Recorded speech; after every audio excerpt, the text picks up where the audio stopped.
Okay. This should be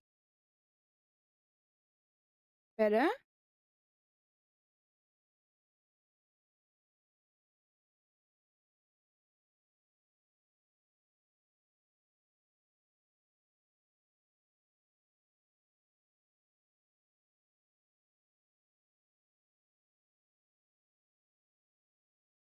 Okay.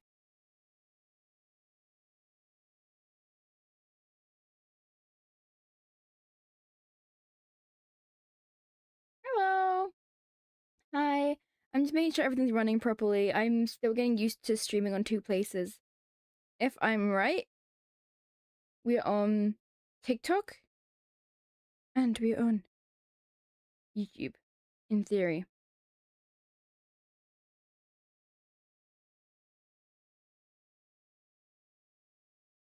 Wait, frick.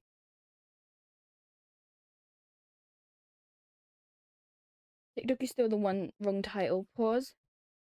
Pause. I need some minor teething issues. This is fine. This is fine.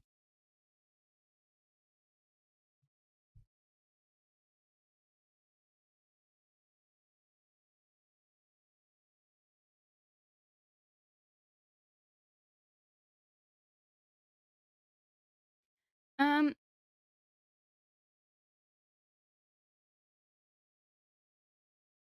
Pause. Edit. Reading. Good. Omens. Fanfic for audiobook. Category.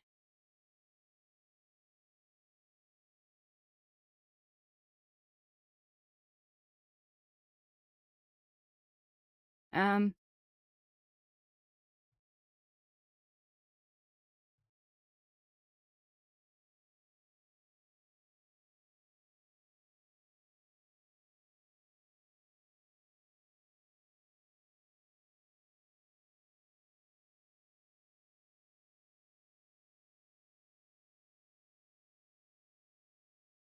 um,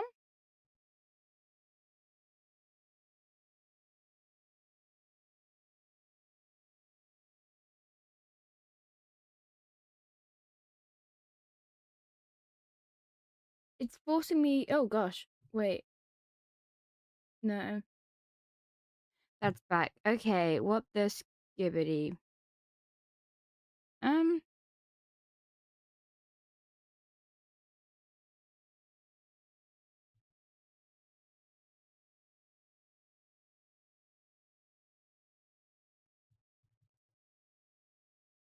um,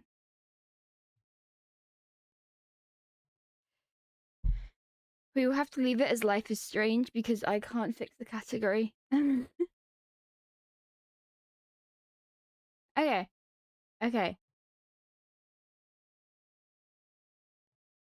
And give it a sec. Give it a sec. Give it a sec, and then we can start reading. Okay. So the plan is to. Ooh, TikTok live monitor. Ooh. What is this? The plan is I want to have everything filmed in about 2 weeks, so. Ooh, TikTok live chat. That's what I need. So I can have that like here, I guess. Okay, peek.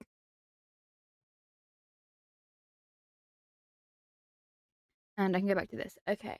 I always feel awkward when I'm wait, is it this one? No. And then need to... Yeah, there we go.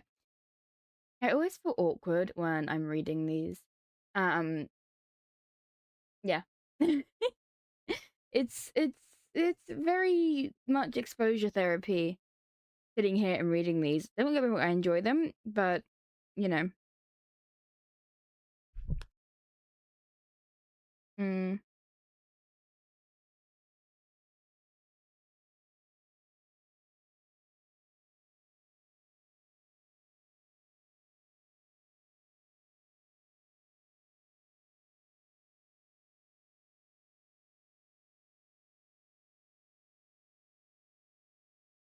Okay.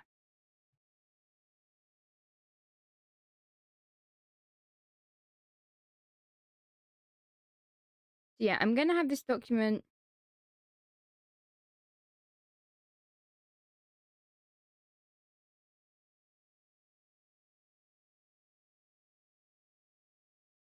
Yeah. Okay, so when I release the full audiobook as well, I'm gonna be dropping this entire document. I've literally spent God knows how long formatting everything. So it's like gettable, because the only thing with the Byler audiobook, a lot of the, I got so many comments saying like, can you link, or can you like give us the PDF of it? It's like, guys, I can't. This isn't my story. But this one is my story. So it's fine. It's golden. Okay. What I want to do as well, unlike the Byler one as much, I really want to voice this to the best of my ability, like voice acting. So you guys have to bear with me. Ah, I need to hype myself up for this. This I forgot how nerve-wracking it is to do this. But yeah, okay. Exposure therapy. Exposure therapy. You can voice act in front of people. It's fine. It's cool. Let's do it. Let's do a test run. Let's do a test run. So for aziraphale, he's like really posh accented. So he's like, oh well, I'd have to think about it. That's too posh. That's too posh for aziraphale. He's like, If I was saying like this bit, for example, it'd be like, Nina's coffee shop. Yes, I'd rather like it there. And then Metatron is like, he's old man, old scratchy voice. Like, no, the sign. Give me coffee or give me death. An odd name, don't you think? And that's him. Crowley, I don't know how to do Crowley's voice. Crowley's voice is like, his voice is very chilled. Crowley's voice is very chilled. It's like, ah, what is Crowley's voice? Just to research for this, mayhaps. Crowley's voice is like, look, I suppose. I mean, he's quite, yeah, low. Okay. Bear with me. Okay. I think we need to get on with that. I think that's the best thing to do here. Ugh, sit properly so I'm not crushing my windpipes. Let's go.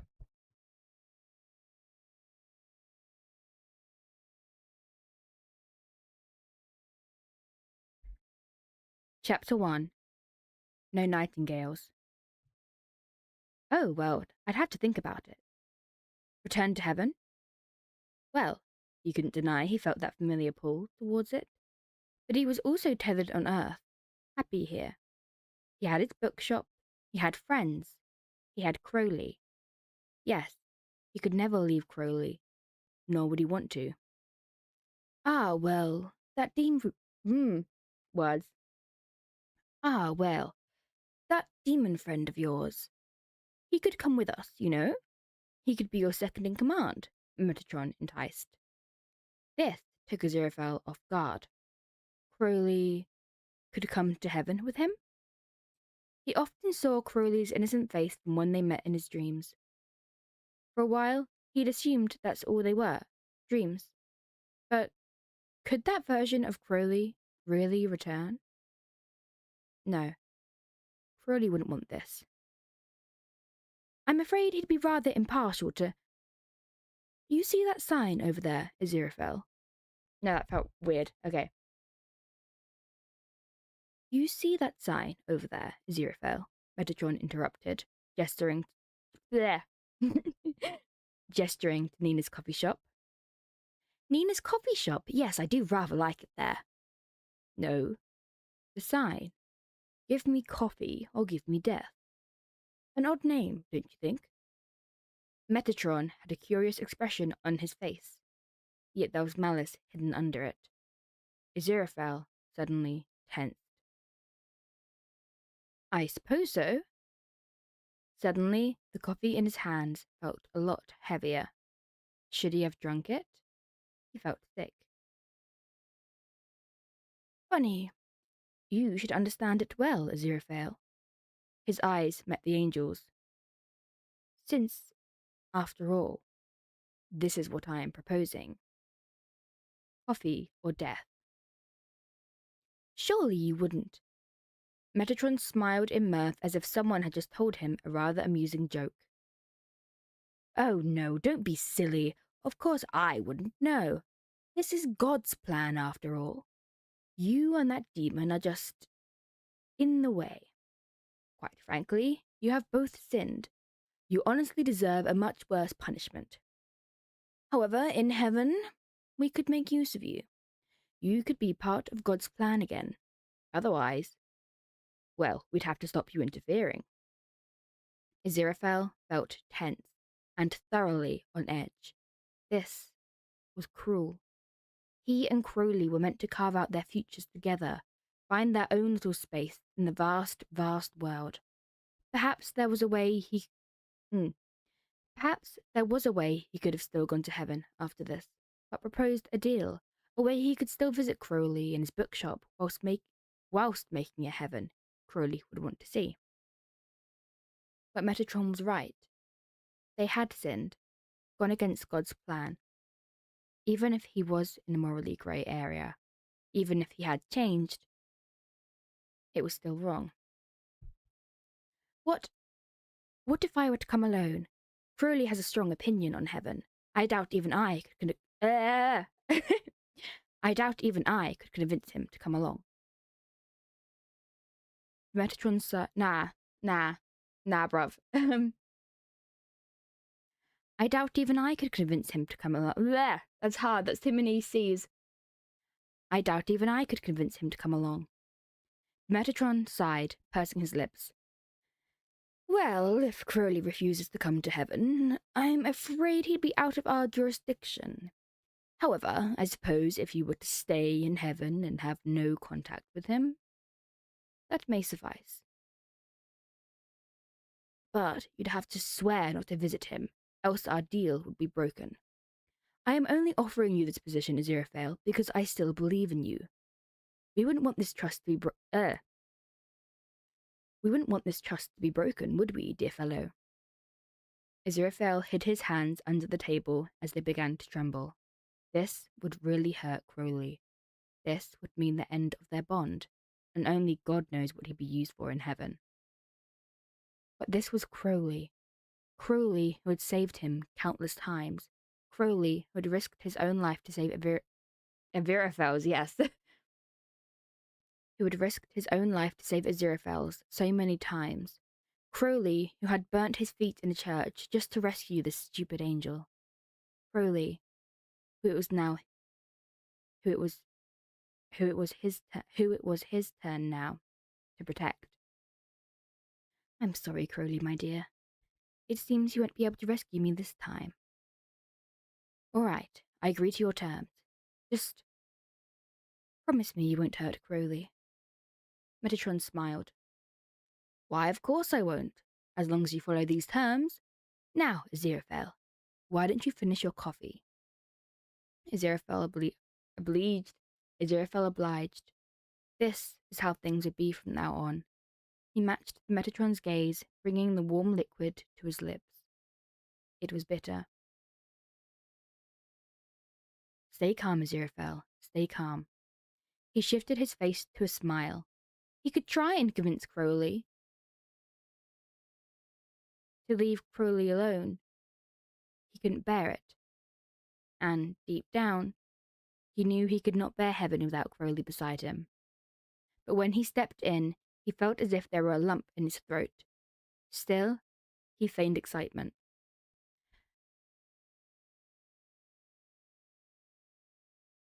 Look, I suppose, I've got something to say.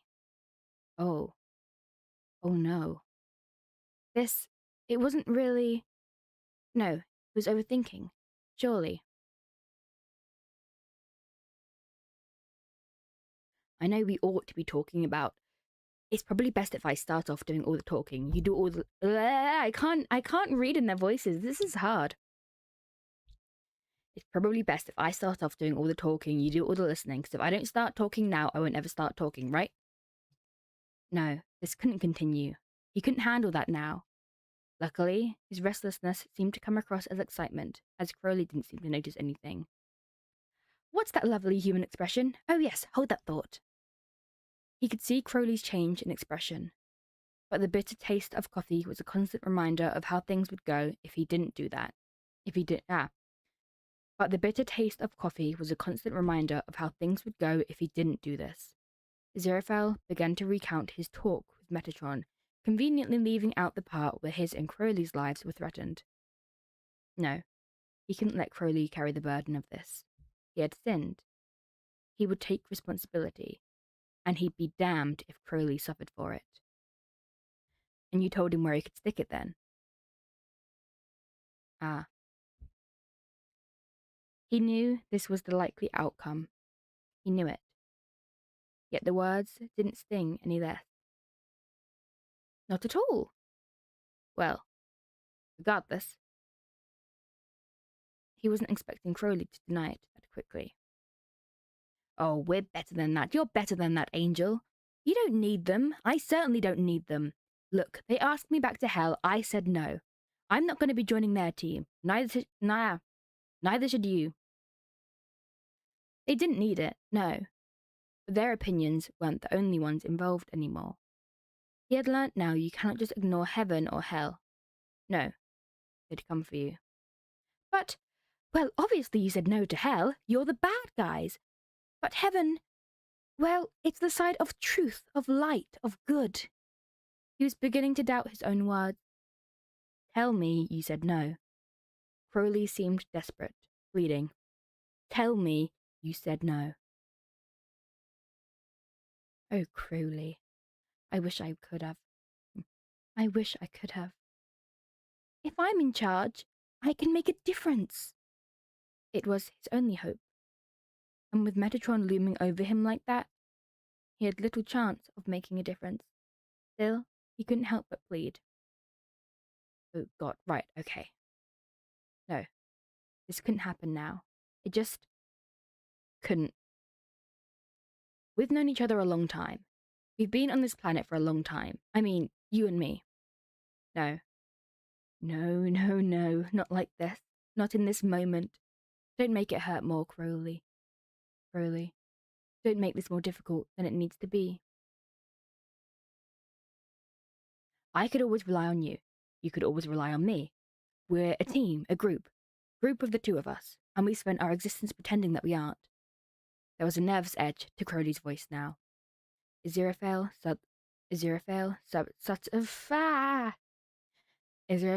subtly tensed his fist at his side. No, Aziraphale subtly tensed his fist at his side. He was right. They'd spent their entire existence pretending. So why now? Why couldn't they pretend for just one more moment?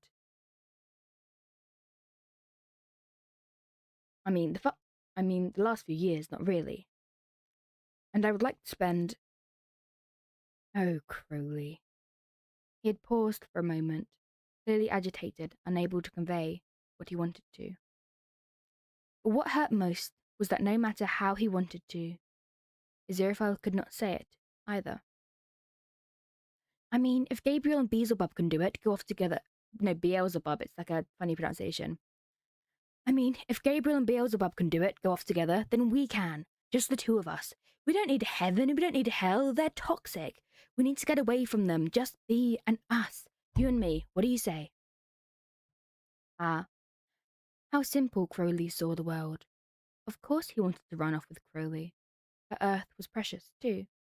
So many things he loved, his bookshop, the Bentley, the Ritz. And what made them even more precious is that they all reminded him of Crowley.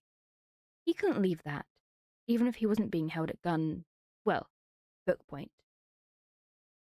Come with me, to heaven. I'll run it, you can be my second in command. We can make a difference. He knew this had to happen. He knew it. But it still hurt endlessly. You can't leave this bookshop. Oh, Crowley.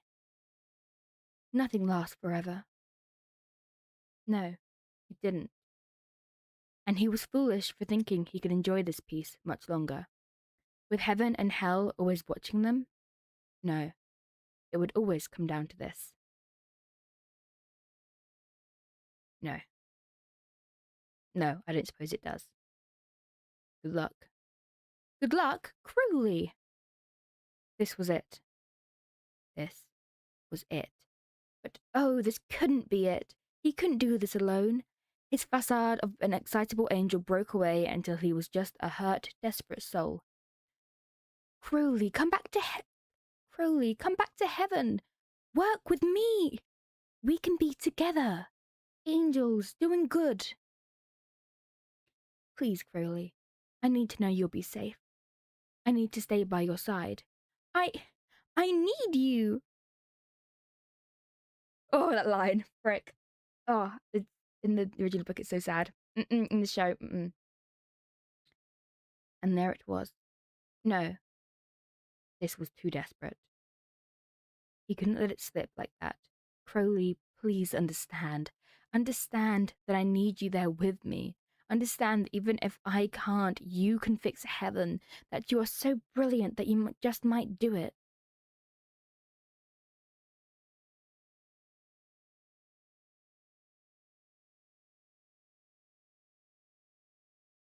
I don't think you understand what I'm offering you. I understand. I think I understand a whole lot better than you do. If only you knew. Well, then there's nothing left to say. His eyes shone with unshed tears. For Crowley, this was goodbye. But he didn't realize what kind of goodbye. A truly final goodbye. He knew as Crowley walked away, this was likely the last time he'd see the one he loved so dearly. Listen. Do you hear that? I don't hear anything. No nightingales. No nightingales. That night at the Ritz, Crowley remembered it. There really would be no more nightingales. You idiot. We could have been us. You have no idea how much I wished it were that way. But then he was taken off guard. Crowley was kissing him. So intensely, so passionately. He knew he had to go to heaven, but oh, what was more angelic than this? He felt desperate for that feeling, yearning he had felt for 6,000 years in one moment. For a moment, his resolve melted. He could stay here. They'd figure it out. They'd burn the book or whatever. They'd stay here forever and ever and... No. This time, they couldn't win. This wasn't Crowley's fault. Crowley deserved to be treated better. Crowley deserved to be happy, even without aziraphale. I forgive you. Crowley sighed, adding 2 sharp, agonizing words before he left. Don't bother. Ah. The angel's words had already lost their weight on Crowley. Oh well. This was for the best. Yet still, he guiltily raised his fingers to his lips, savouring the last taste of heaven he'd truly get. Goodbye, Crowley. He turned to the door opening once more, and for a moment his heart filled with hope. Had Crowley returned? Was going to come to heaven with him? They were going to be... Metatron. Oh, did he take it? Not well, he half laughed to himself. That was one way to put it. Ah, well, always did want to go his own way. Always asking damn fool questions, too. Right. Ready to start? Aziraphale wanted to run, to leave, to get out of here. But he had to stay, if not for himself, for Crowley. After all, he had sinned quite thoroughly.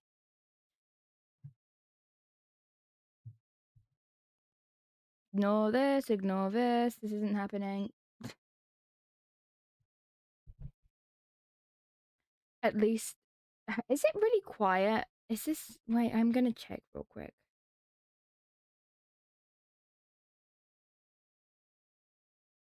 Gonna check the audio is coming out okay. Yep, okay, audio's coming out okay. Yummy, yummy, yummy. Okay. It's in quite thoroughly. At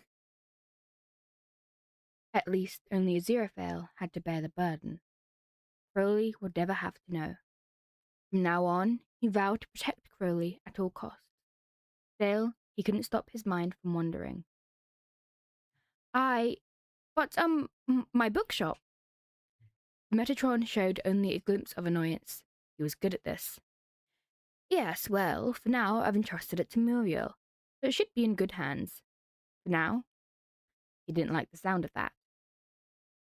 But, is there anything you need to take with you?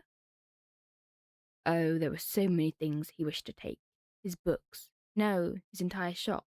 His special coffee mug and his collection of hot chocolate. His special pen he used for writing to his close friends, to Crowley. The phone he used to tell Crowley about something fun he did that day. The special tea set reserved only for Crowley. Crowley. Nothing at all. Aziraphale turned to see Crowley waiting at the Bentley, waiting for him to come back, apologize, tell him everything would be okay. I love you. He stepped into the lift with Metatron. Well, I can't think of a better angel to wrap things up and set into motion the next step in the great plan. Angels always were good at flattery. Still, the next great plan. Was it a second apocalypse? He must tread carefully. He couldn't risk the Earth being destroyed like this. Can I know what it is? Well, it's something we need an angel of your talents to direct. Was that one genuine? Or was it because he was essentially going to be a puppet? An angel who was familiar with how they do things on Earth. That didn't sound good. Ah, is all he could muster. We call it the Second Coming. He forced himself to smile and act pleased as a feeble shield against what was to come. And that's the first chapter. Yummy, yummy. And we'll get straight on to the second one. And we restore the live chat. Perfect. Chapter 2. Lonely. Aziraphale once thought he found comfort in the blinding white of heaven. He wasn't so sure anymore. Hi, Flynn. As he walked through the corridor, he made a note of things he'd like to change if he got the chance. For example, it could use a few comfortable sofas with cozy blankets draped over them in the corridor.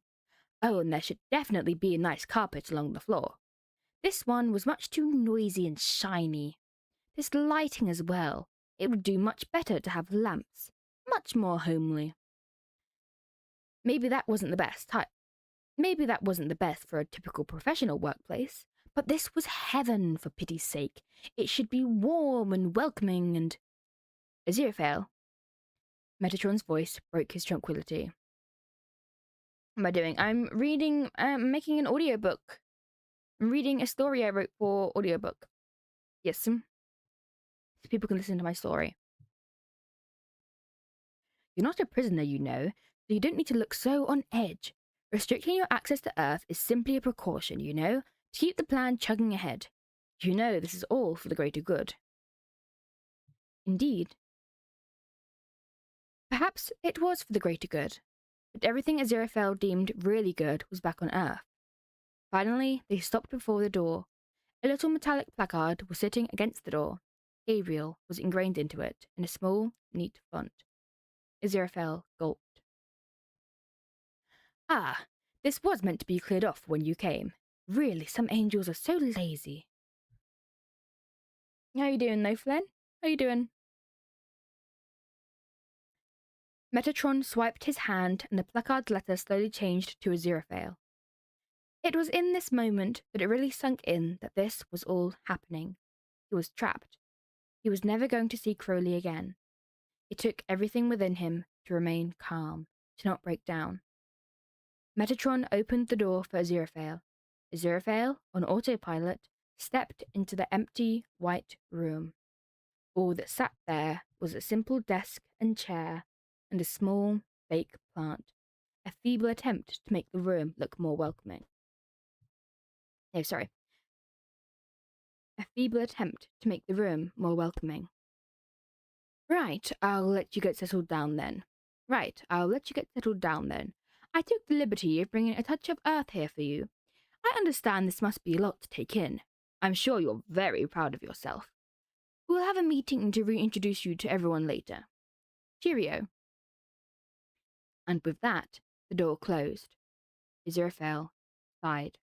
He moved to the desk, sitting on the chair. And he felt so terribly alone. All at once, grief and sadness and loss washed over him.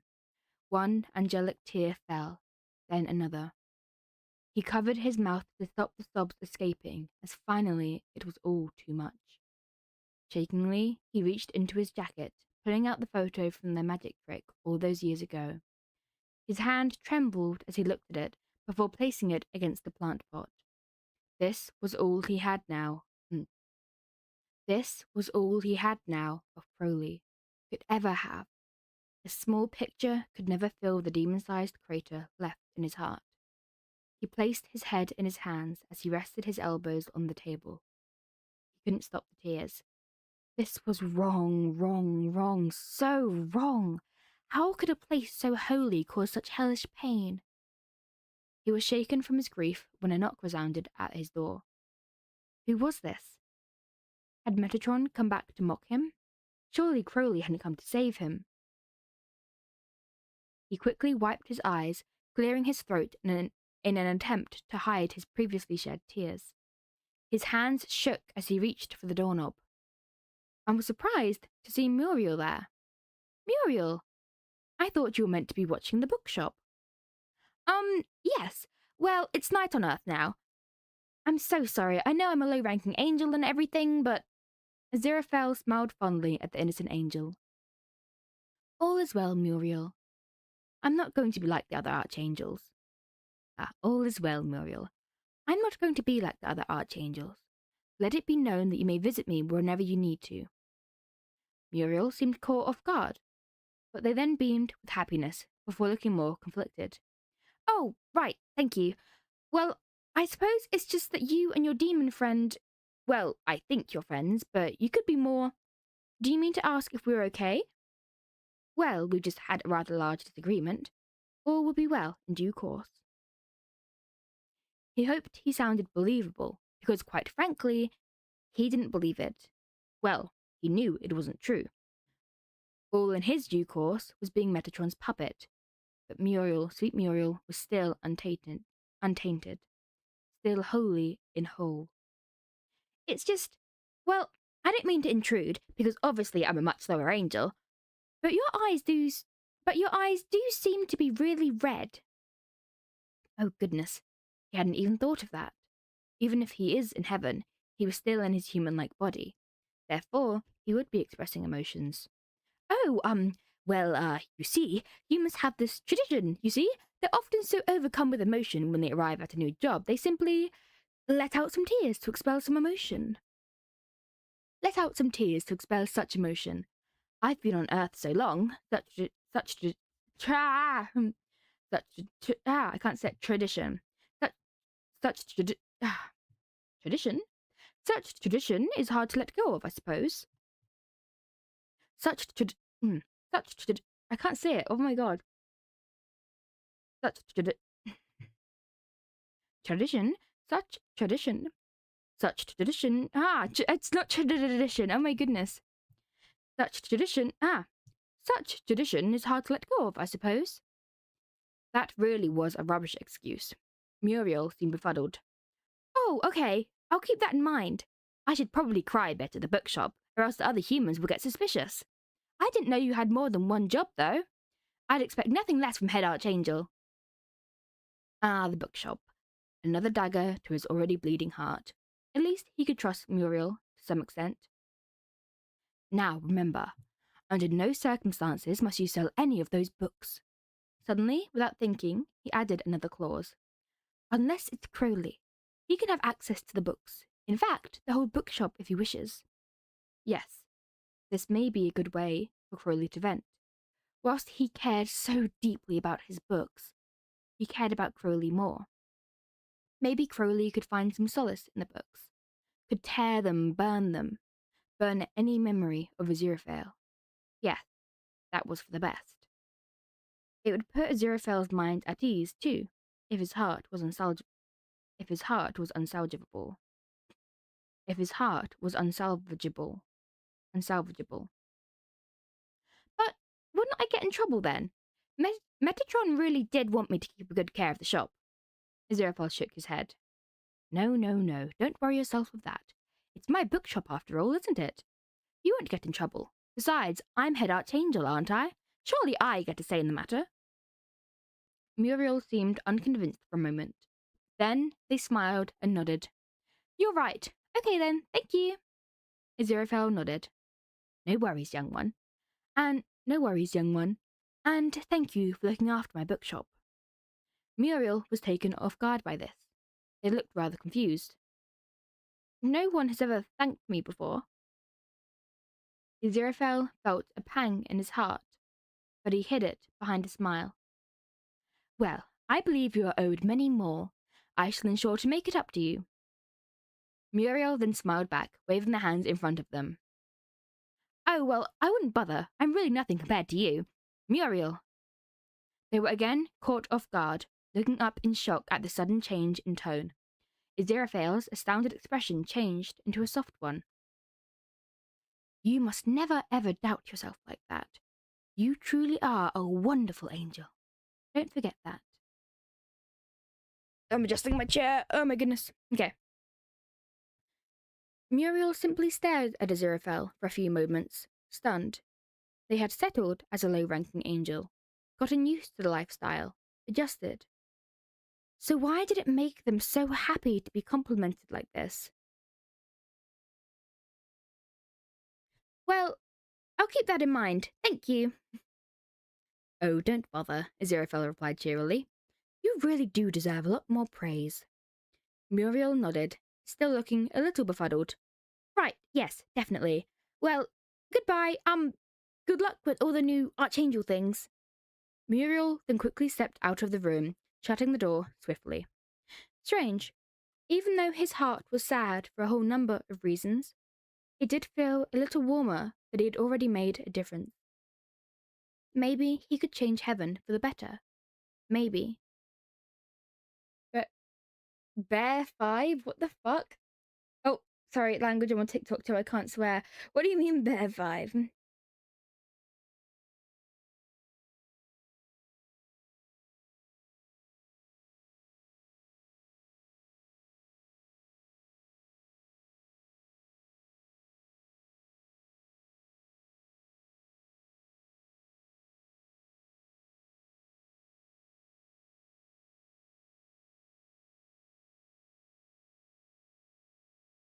Oh, good man. Hey!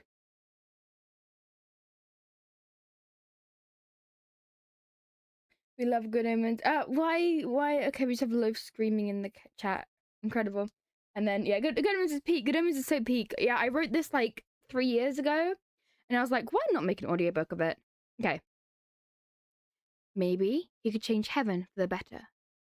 Maybe. It was then he finally got his first idea for change. He'd rather like a suggestion box. Crowley was done. He was very, very done.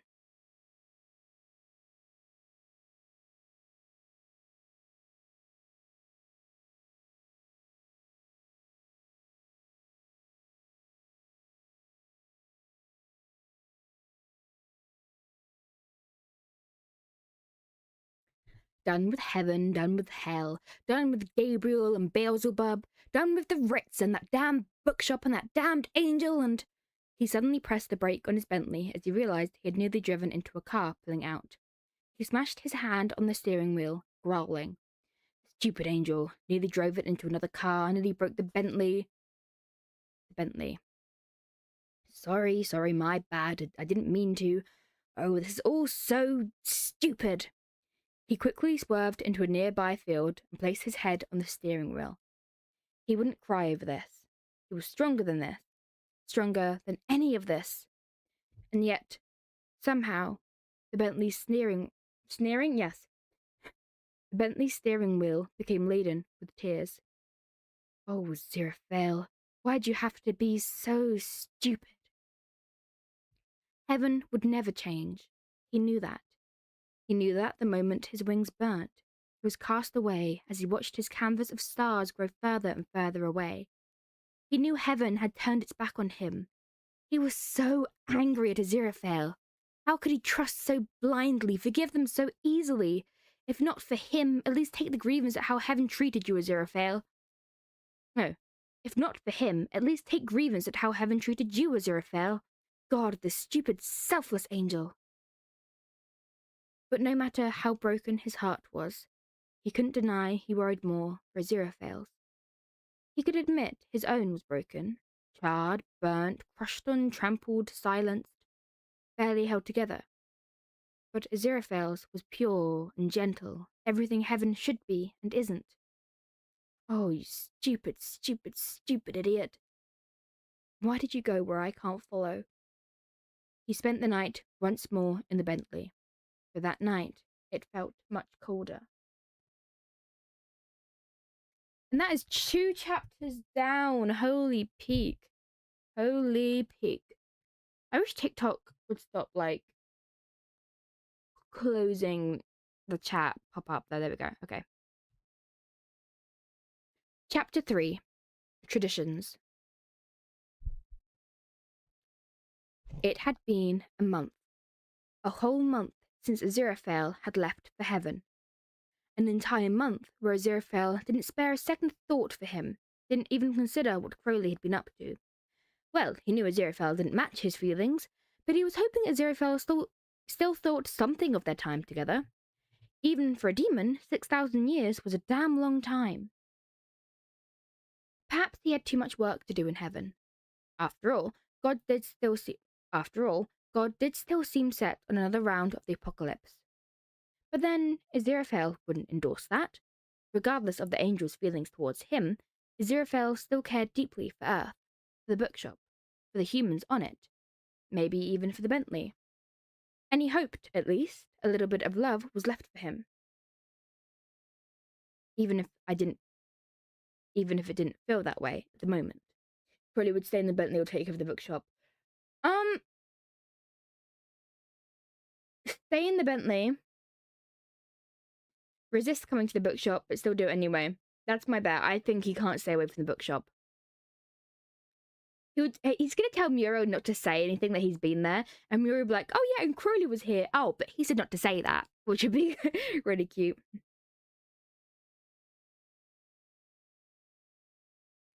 That damned bookshop has never left his mind. He wanted to ignore it, forget about it, put it into the farthest pits of his mind. But he couldn't. He still remembered how aziraphale had implied it was theirs. Part of him wondered if it had all been a ploy to get access to the Bentley. But deep down, he also knew aziraphale wasn't like that. Wouldn't manipulate like that. No. Aziraphale was usually the one to be manipulated, and that's why he couldn't ever rest easily. He'd contemplated just sleeping the next who knows how long away, but his nerves were always on edge. Did aziraphale really want to go to heaven? Is this really what he wanted? All these words of grandeur and praise from the Metatron, were they only used to get into aziraphale's mind and tempt him? No. It was probably wishful thinking. I do think we've got about 2 weeks if that's when the trailer drops, so about 1.5. That's why I'm getting on with getting this filmed. No.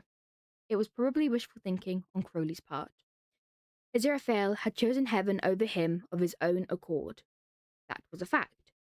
He just had to accept it. Forget about the bookshop Forget about the bookshop and the warm light and the tea set only for special occasions that was always brought out whenever he was over. The armchair with cushions Aziraphale pumped up from him. The armchair with cushions Aziraphale pumped up for him. The entire bedroom he was offered. Damn it all. He took off the brakes, spinning out of where he was parked. The Bentley was running the smoothest it had for a while. We're not going to heaven, he scolded. We're just going to the bookshop, you got it? I'm just making sure it hasn't burnt down or anything. Yet he already felt regret as soon as he approached the store. He wasn't ready to see it again, devoid of that angel he held so dear. He wasn't sure what he was expecting. It would hurt to see it lit up as if nothing had changed. But then he would also hate to see it covered in dust, the once beloved books beginning to age. As he pulled up to it, his heart skipped a beat. Why was the sign showing open? Quickly, he parked his Bentley into an open space and raced out of the car. He stepped inside the door and quickly whipped the sign over to closed. This was very out of character. Aziraphale wouldn't leave this shop like this, completely exposed. Was he right? Had heaven really manipulated him to the point of, "Hello, welcome to the bookshop. Nothing is for sale, though." Crowley turned, suddenly defensive, to see Muriel, smiling away, hands stuck to their sides. Ah. So heaven had left someone to care for the bookshop. Muriel had shown an interest in books, at least, so he supposed it made sense. "Oh, Mr. Crowley, those rules don't go for you, though. No, those rules don't go for you. Aziraphale said you could have whichever ones you wanted. You don't even have to pay. He really is strange." Had he been mentioned by name? Aziraphale really had thought of him. Well, who cares? He didn't care about some measly books. He didn't care if this was some kind of peace offering. Aziraphale had already shown he didn't care about peace. What if I burnt them? He wouldn't like that, right? But that's off the table. Muriel looked thoughtful for a moment. Well, Metatron told me to look after the bookshop, but then Aziraphale said he's head archangel, so he'd take the fall for it. So you can do anything with them and the shop, I suppose, they grinned. Oh, but, well, I know it's not my place, but I'd rather you didn't. I do quite like the books. I think Aziraphale really likes them too. In the past, Muriel would never have spoken up about this. All right, I won't burn them. Bit of a waste. Muriel was surprised and then smiled. It's really odd.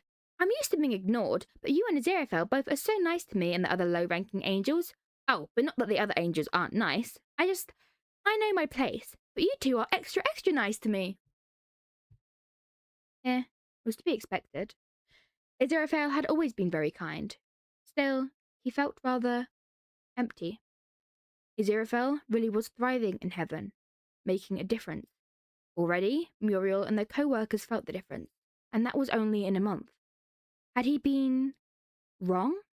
No, this was heaven. They'd never really change. So what if the angels had manners? It didn't matter in the grand scheme of things. They'd still cast away their allies if they felt like it. They certainly did Crowley. Mr. Crowley, can I ask you a question about human tradition? Crowley's eyes looked over from under his shades as his melancholy thoughts were intruded. His displeasure slipped into his voice. What tradition? Muriel seemed a bit intimidated and stepped back. Oh, I'm sorry, I didn't mean to intrude. Well, it's my fault. I didn't...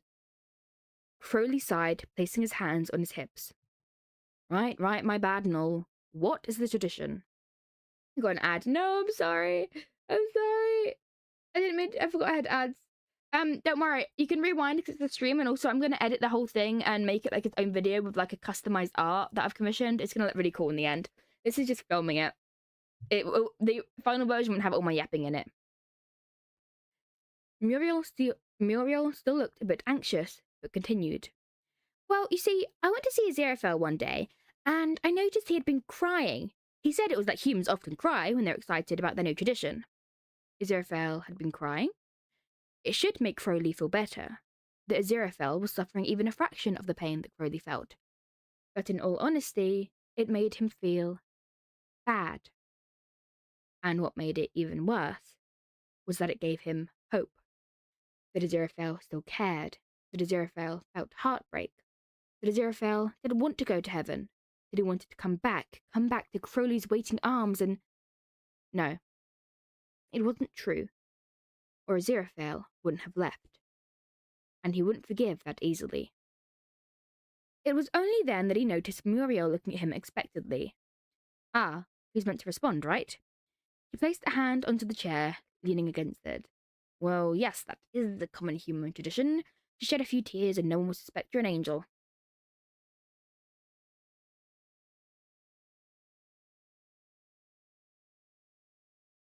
Oh, no, that's not quite it. Aziraphale seems to have cried every day, the whole time he's been there, in his office, when he thinks no one else is listening. When he thinks no one is listening. So I was wondering if you're meant to cry more or less depending on your job. That means Aziraphale really enjoys being Archangel. Oh no. It was the opposite. He could handle Aziraphale being sad for a day, maybe even a week. But the fact that Aziraphale hadn't spent a day without shedding tears, it felt like something was burrowing into his heart and trying to dig into it. His heart was already too vulnerable. This wasn't fair. Aziraphale couldn't just do this and make him feel bad. Oh, this is stupid. Mr. Crowley, you're sparking. No, that sounded like Beelzebub. The demon Crowley. Mr. Crowley, you're sparking. Crowley shook his head. No, he couldn't do it here. He'd destroy the bookshop. He took a few deep breaths, shaking his hands to try and vent some energy out. He strutted over to a shelf, picking up a book titled Pride and Prejudice. He shoved it at Muriel. Take this and give it to the stupid angel. He then walked out and slammed the door. Muriel was shocked. But they then placed the book on the table, making a mental note to bring it up to heaven later, before taking out a duster and cleaning the books again. Aziraphale had enough. He really had. It was all too much now. He had been so determined at the start, arrows shooting through the thick fog, but now he felt as if every arrow had severely missed its target. The suggestion box had just about gone through. Metatron was there. He supposed it was a scare tactic to make Aziraphale feel more welcome. Grudgingly, the other archangels had accepted it. In a way, he did feel a lot more welcome. He had some faith heaven would be okay. But that's about where it ended. He couldn't take any more meetings where he would just be put down and ignored, his ideas shut down. He wanted a nice yellow rug in his office. But heaven is no place for earthly possessions. Right, fine, that was annoying, but he could deal with it. So then he asked for some dimmer lights in heaven. He was starting to get a headache. But light is holy. It reminds us we are always surrounded by God. Well, that was a bit unfair. Was he allowed no comforts at all? And it had carried on like this. He was allowed no earthly possessions, no cozy decor, no tartan to go on his plain suit, not even any plants or other life up there. It was like a prison cell. And he was losing his mind. Still, at least he had the photo. Oh, the photo. Crowley. Even if he was forced to come here, he still had hope. Heaven was meant to be good and holy and everything right with the world. So why did he feel so alone? He sighed, not having the energy to cry. He was exhausted. He rested against the chair, completely out of energy. This really was ridiculous. What kind of angel was he if he couldn't even last a month in heaven? God, why was it all so unfair? Knock, knock, knock. Ah, a knock on the door. He knew who this was. One of the only times he felt somewhat cheery in the daytime was when he got visits from his little guest. He straightened himself up, dusting down his clothes before smiling. Come in, he called out cheerily. Muriel entered the room, smiling. Hello, it's just me again. Yes, I thought it would be. Delighted as usual to see you. Muriel smiled again before sitting down and fidgeting more than usual. They were clearly excited about something. Well, you certainly seem to be in a cheery mood. Muriel grinned even wider. Yes, I am. I got to see Mr. Crowley today, and he said he wouldn't burn the bookshop. Crowley? Aziraphale lost his composure for a moment, suddenly standing up. Crowley, is he good? Is he well? Oh, I'm glad he's okay. At the bookshop, though. I wonder if he's forgiven me. I doubt it. It really was. But aziraphale then composed himself, brushing down the front of his impeccable suit once more. Ah, sorry. I lost myself a little there. Do continue. It seems aziraphale still has some of his human emotions intact, Muriel noted. He still cared about Crowley a lot. If the head archangel was allowed emotions, then maybe... They shook their head before continuing the report. Well, he seemed okay, just a bit put out, like Mr. Darcy was when Elizabeth rejected him. Very out of sorts. He didn't have his usual confidence. Thank goodness Muriel wasn't the cleverest in heaven. They were very good at noticing things, but never put two and two together. This certainly hurt his heart. Oh, Crowley, why can't you just move on? It was hurting them both so much now. Aziraphale couldn't just go back to Earth. He couldn't. He couldn't risk their safety. Thank you for the report. I do appreciate it. Muriel nodded before miracling some object. He told me to give you this as well. I'm not quite sure why, but he seemed quite grumpy. Grumpy. That was one way to put it. Aziraphale took the object and his heart instantly warmed. It was his handwritten copy of Pride and Prejudice. She had given it to him in private after he and Crowley spent time with her, giving her encouragement for more women writing in the world. It worked for both sides, really. For heaven, it meant more love in the world. For hell, it meant a lot of angry, misogynistic men to cause chaos. Jane really had been a lovely woman. The memories warmed his heart as he nodded to Muriel. A loving smile beamed from Aziraphale's lips. Muriel was entranced. Thank you for this. Thank you greatly. I'm very sorry to usher you out, but I must get on with work. Muriel nodded. Oh, yes, sir. I'll go back to the bookshop. They left for the door before aziraphale called them back. Muriel? Yes, sir. Aziraphale smiled softly. You really are a truly wonderful angel. Quite frankly, one of the best. Muriel beamed and nodded. Yes, sir. Thanks to you. I think I'm starting to believe it. Muriel giggled a little before shutting the door. Aziraphale waited until they were gone and opened the book. There, inside, were the photos from when they were being investigated just before Armageddon. He smiled warmly, placing them together, miracling little frames for them. Little did he know, his miracle was a lot more powerful than he knew before. The frames were gorgeous, incredibly ornate, just like Crowley, he noted. He hugged the book close to his chest. Okay, 3 chapters down out of 21, or it's more like 20 and thingy. That's okay. We'll get through maybe half today.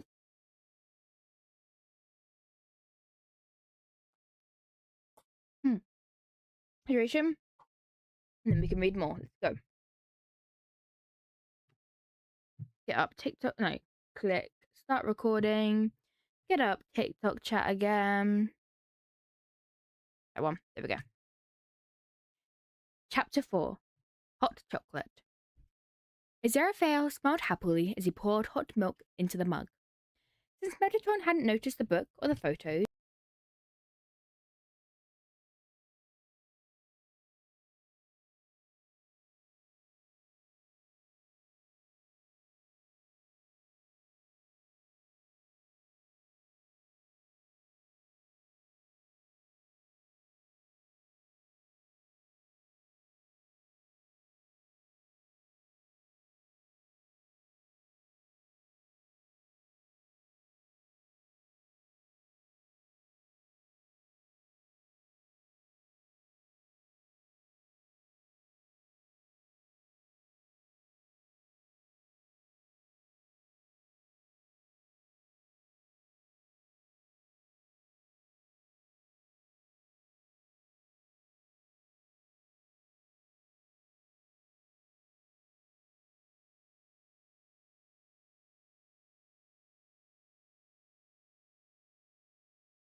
Okay. Okay, it's back. Do you know how far ago it was lost? Thank you for catching that. I would have read so much without knowing. Goodness. Um, let's go back a bit.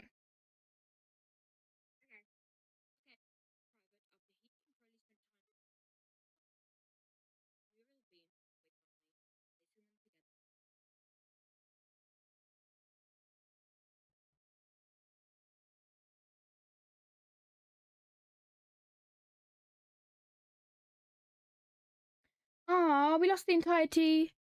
Yeah, we lost the entirety of chapter 4. Oh, that sucks. That's fine. That's fine. I think chapter 3 came out okay, but I will check that too because I would cry if we had to read. Oh, it's me. Oh my gosh.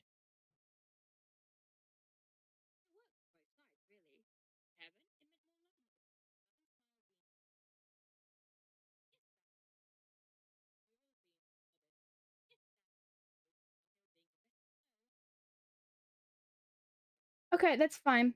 That's fine. So we will redo chapter 4.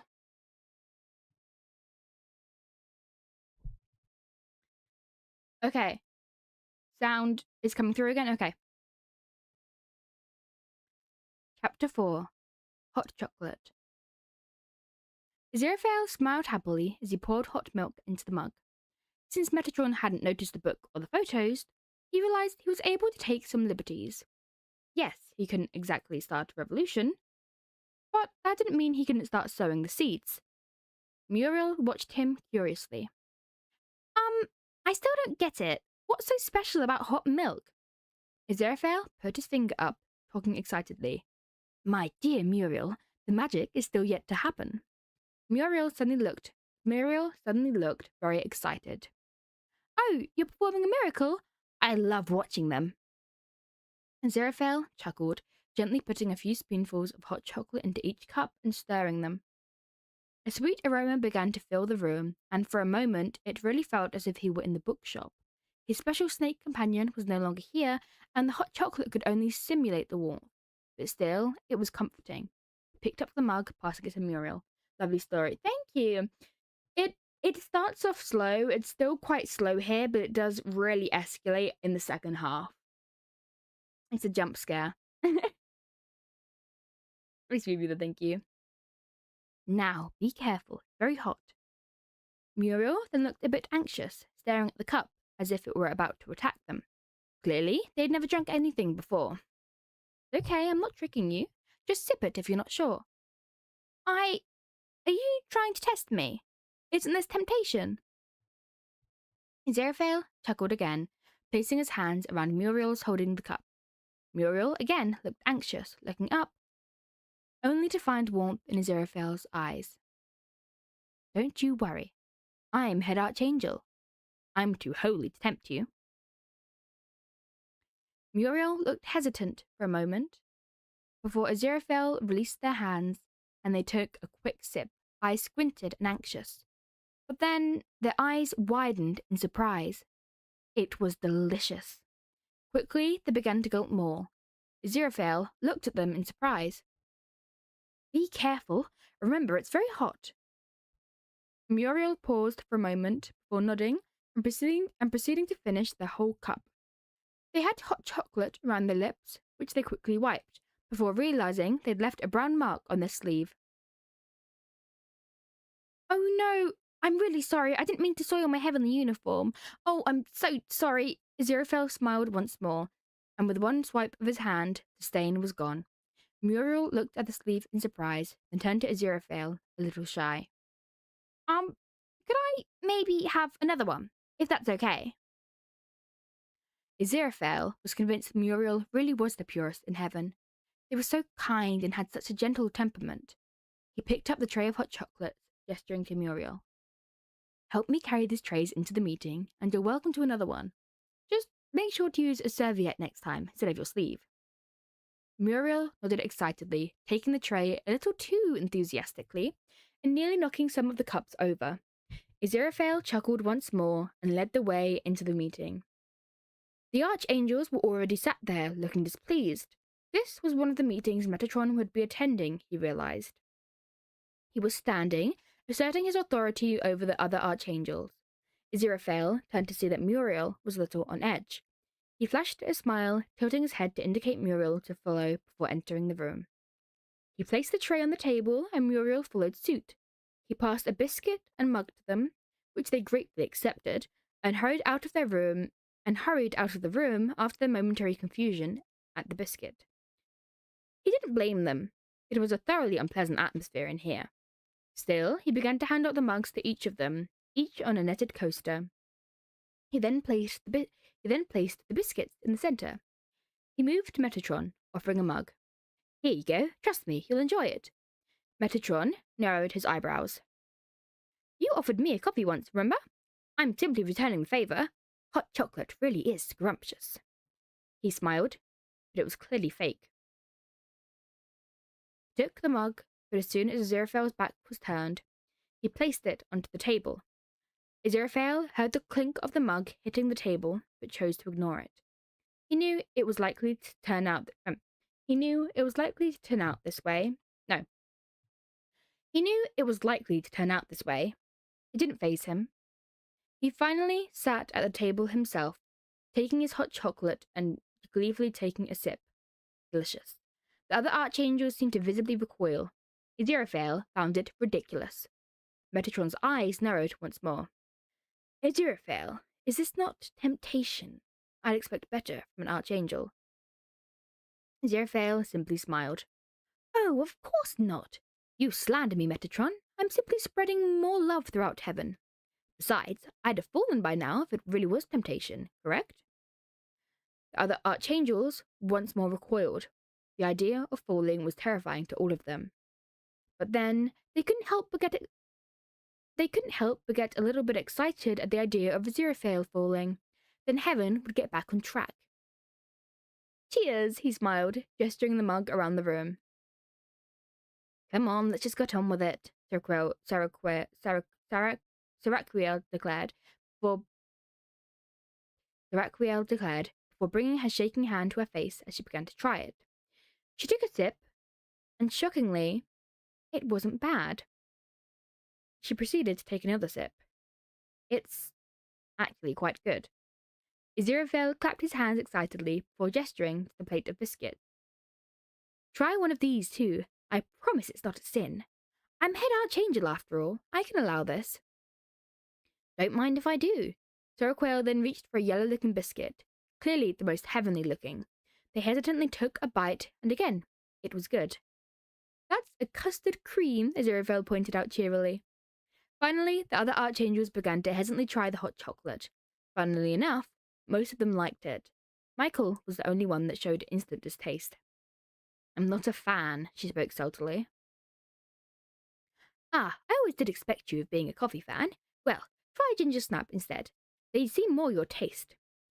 Michael was hesitant once more, but now the other archangels were watching her.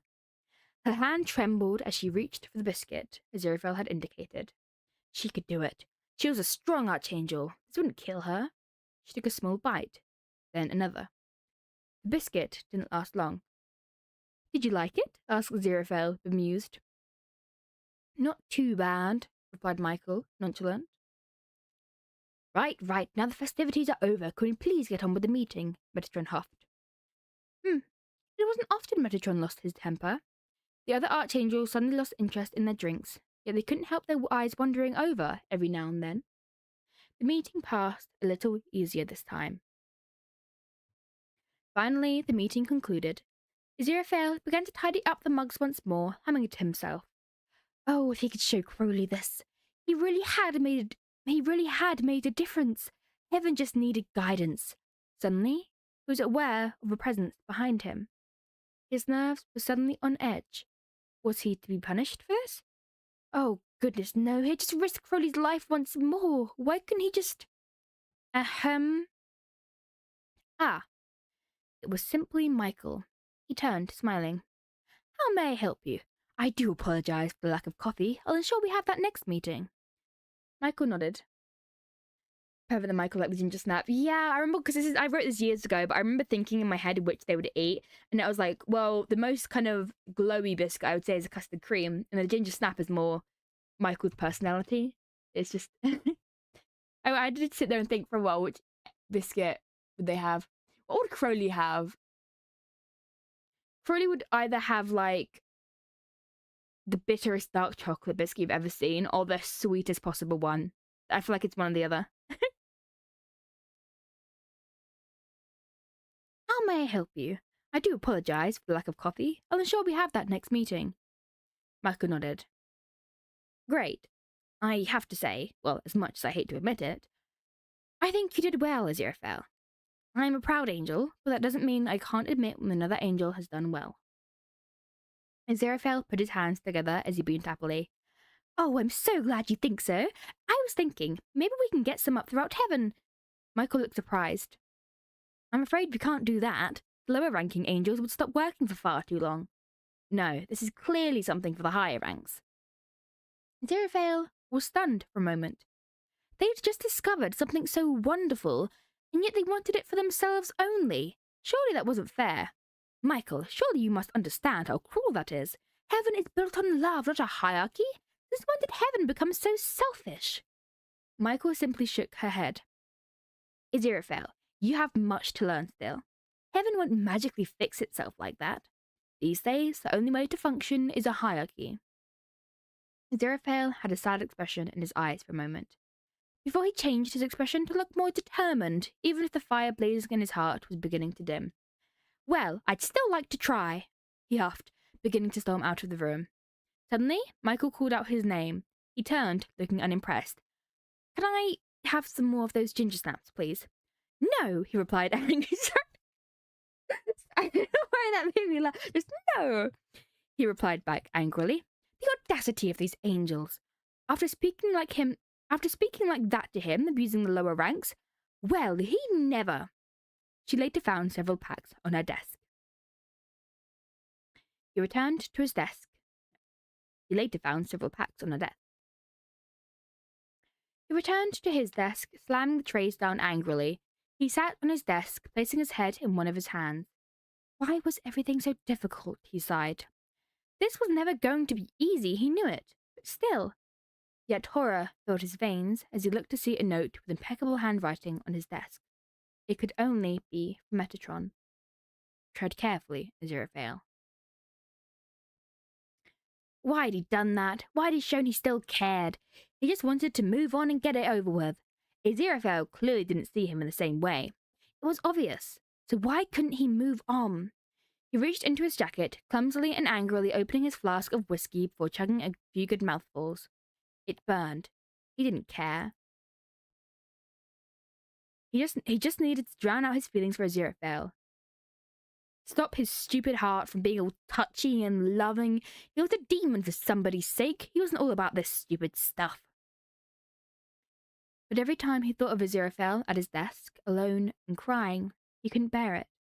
Like someone had gotten a spray bottle of holy water and sprinkled it all over his heart, slowly burning and melting, agonizing.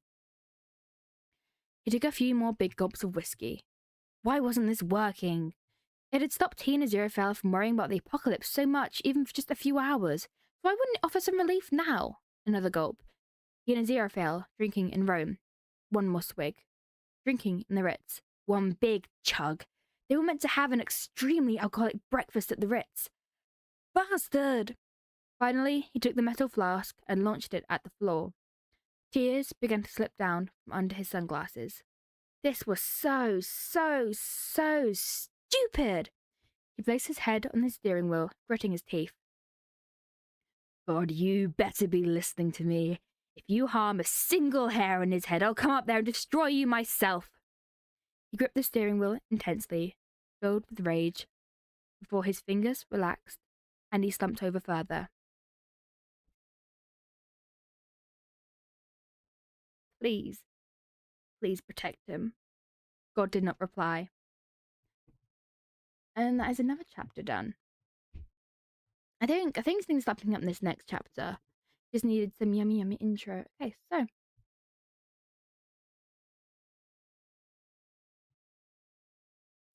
Chapter 5 Brewing Storm. Another month had passed. Well, what Aziraphale assumed to be a month. There wasn't a daylight cycle in heaven.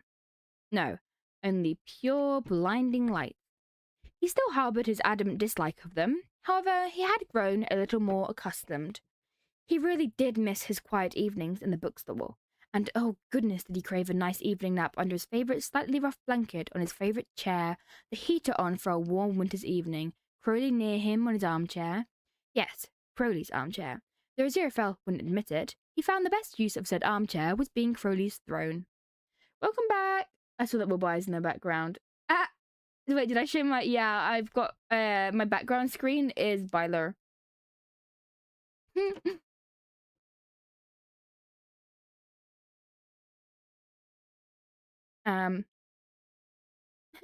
Okay.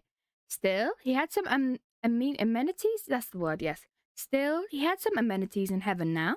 First off, the higher ranks of angels were now privy to a hot chocolate, tea, or coffee whenever they felt like it. Surprisingly, there had been no protest from God about this, and henceforth nothing from Metatron. On top of this, he found comfort in the photos Crowley had gifted to him through Muriel. Byler mentioned. Oh, I love Byler. I love Good Omens and I love Byler. I love queer ships. Queer rep, yeah. Oh, Crowley. He hoped Crowley was doing well, despite everything. But he was sure now he was beginning to build a heaven Crowley would at least be able to tolerate, even if Crowley hated him forever.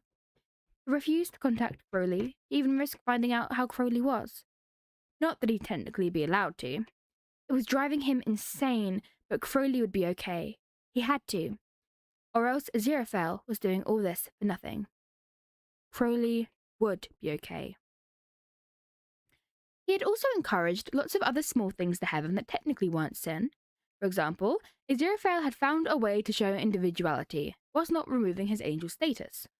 He had become quite privy to a tartan silk scarf casually wrapped around his neck. It reminded him of when he and Crowley had gotten to perform on Broadway. It made his heart a little warmer. Apparently, it made others more cheery as well, as soon angels began to take this as a sign to show a little bit of individuality. Surprisingly, Muriel had been the first to do it, putting 2 hair clips in their hair.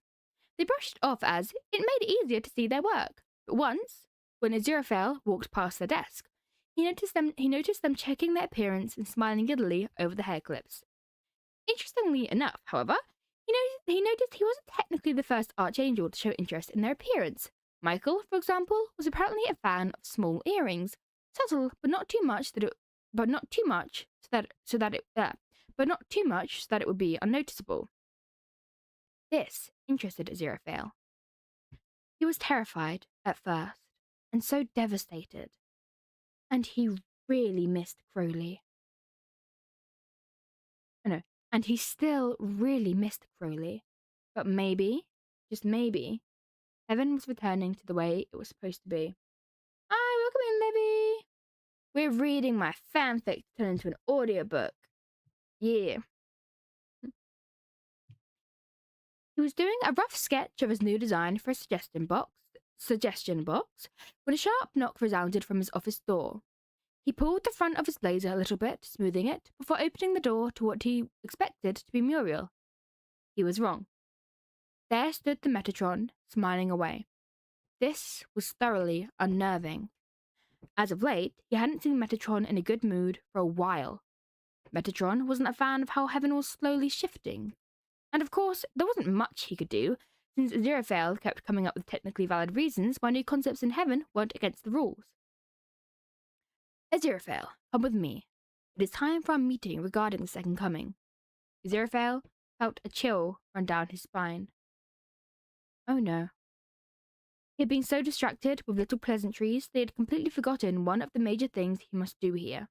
Stop the second coming in order to protect Earth and the stars, where Crowley resided. The only places Crowley could reside. Metatron gestured his arm forward, encouraging Aziraphale to walk forward. Aziraphale looked a little unnerved, but followed suit, keeping a relatively calm posture.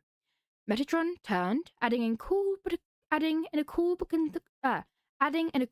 condescending tone, "Oh, and no hot chocolates or coffee or whatever this time. This is a serious meeting, not playing house." Aziraphale smiled. He hoped not too falsely. "Oh, and this as well." Metatron grabbed a hold of Aziraphale's scarf, ripping it rather unpleasantly off of Aziraphale's neck.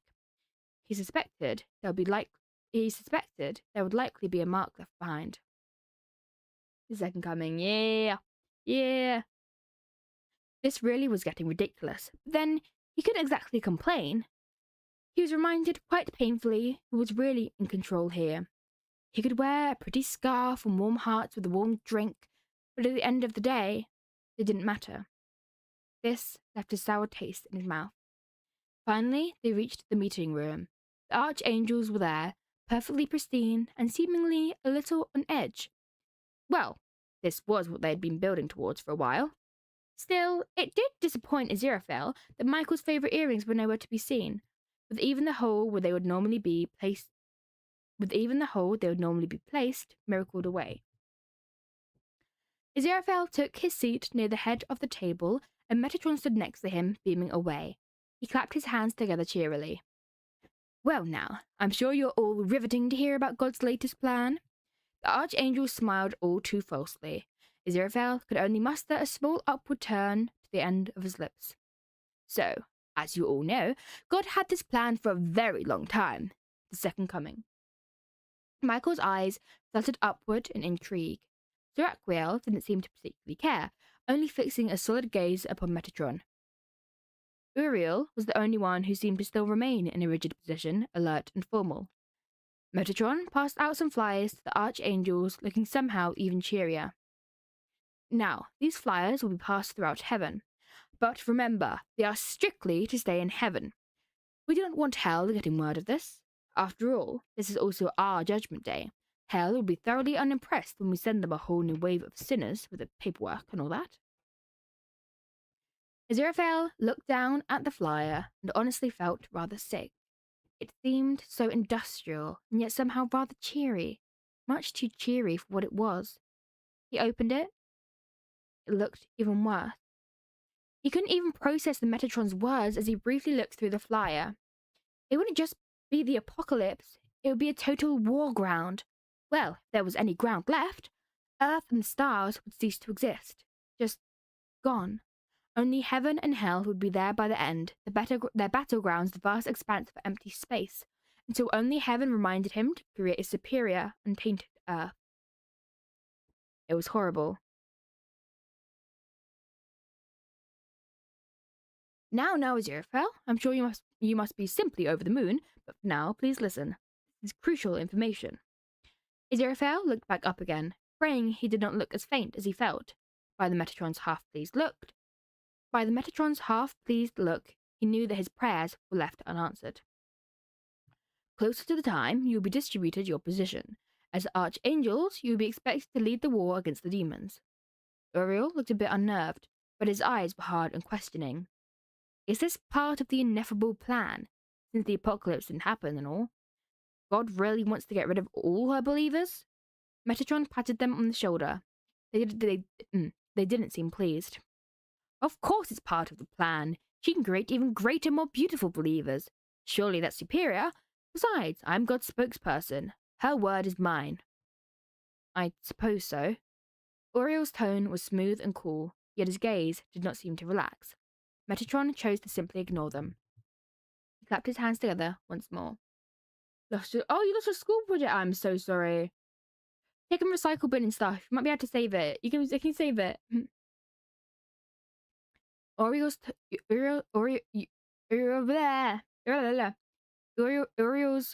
tone was smooth and cool, yet his gaze did not seem to relax.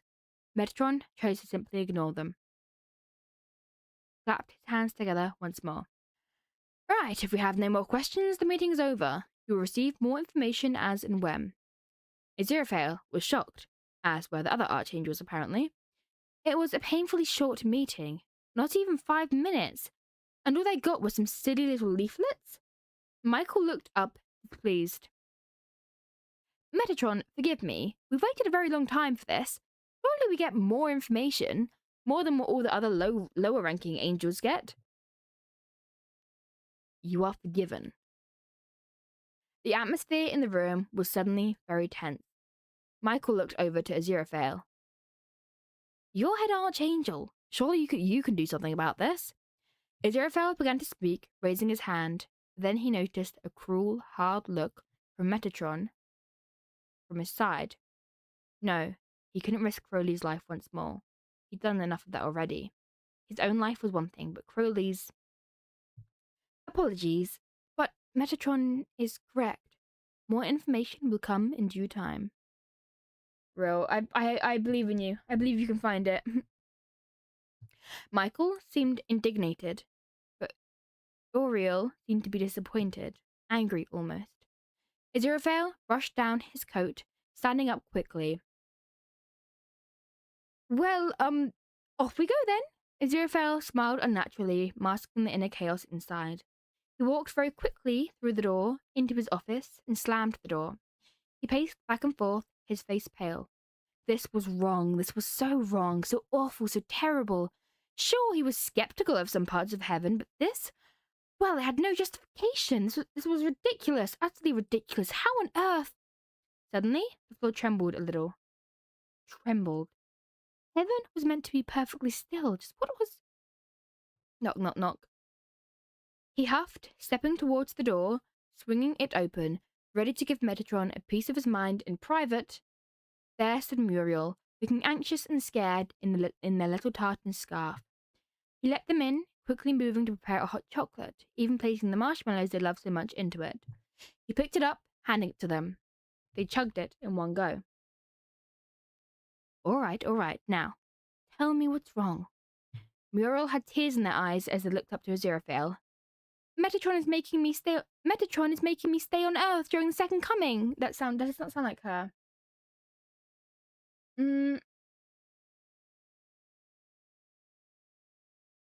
Metatron is making me stay on Earth during the second coming. That still doesn't sound like them. How does their voice? Metatron is making me stay on Earth during the second coming. That seems it. The pacing back and forth from your dorm. I think you can. It'll be there. It'll be there. I have lost so much stuff, and it appears again. I promise. I'll be right back. I'm just gonna have a quick drink.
I'm back. Update me if and when you find it, by the way, because I'm at uni, so I know the stress of like not having an assignment. Okay.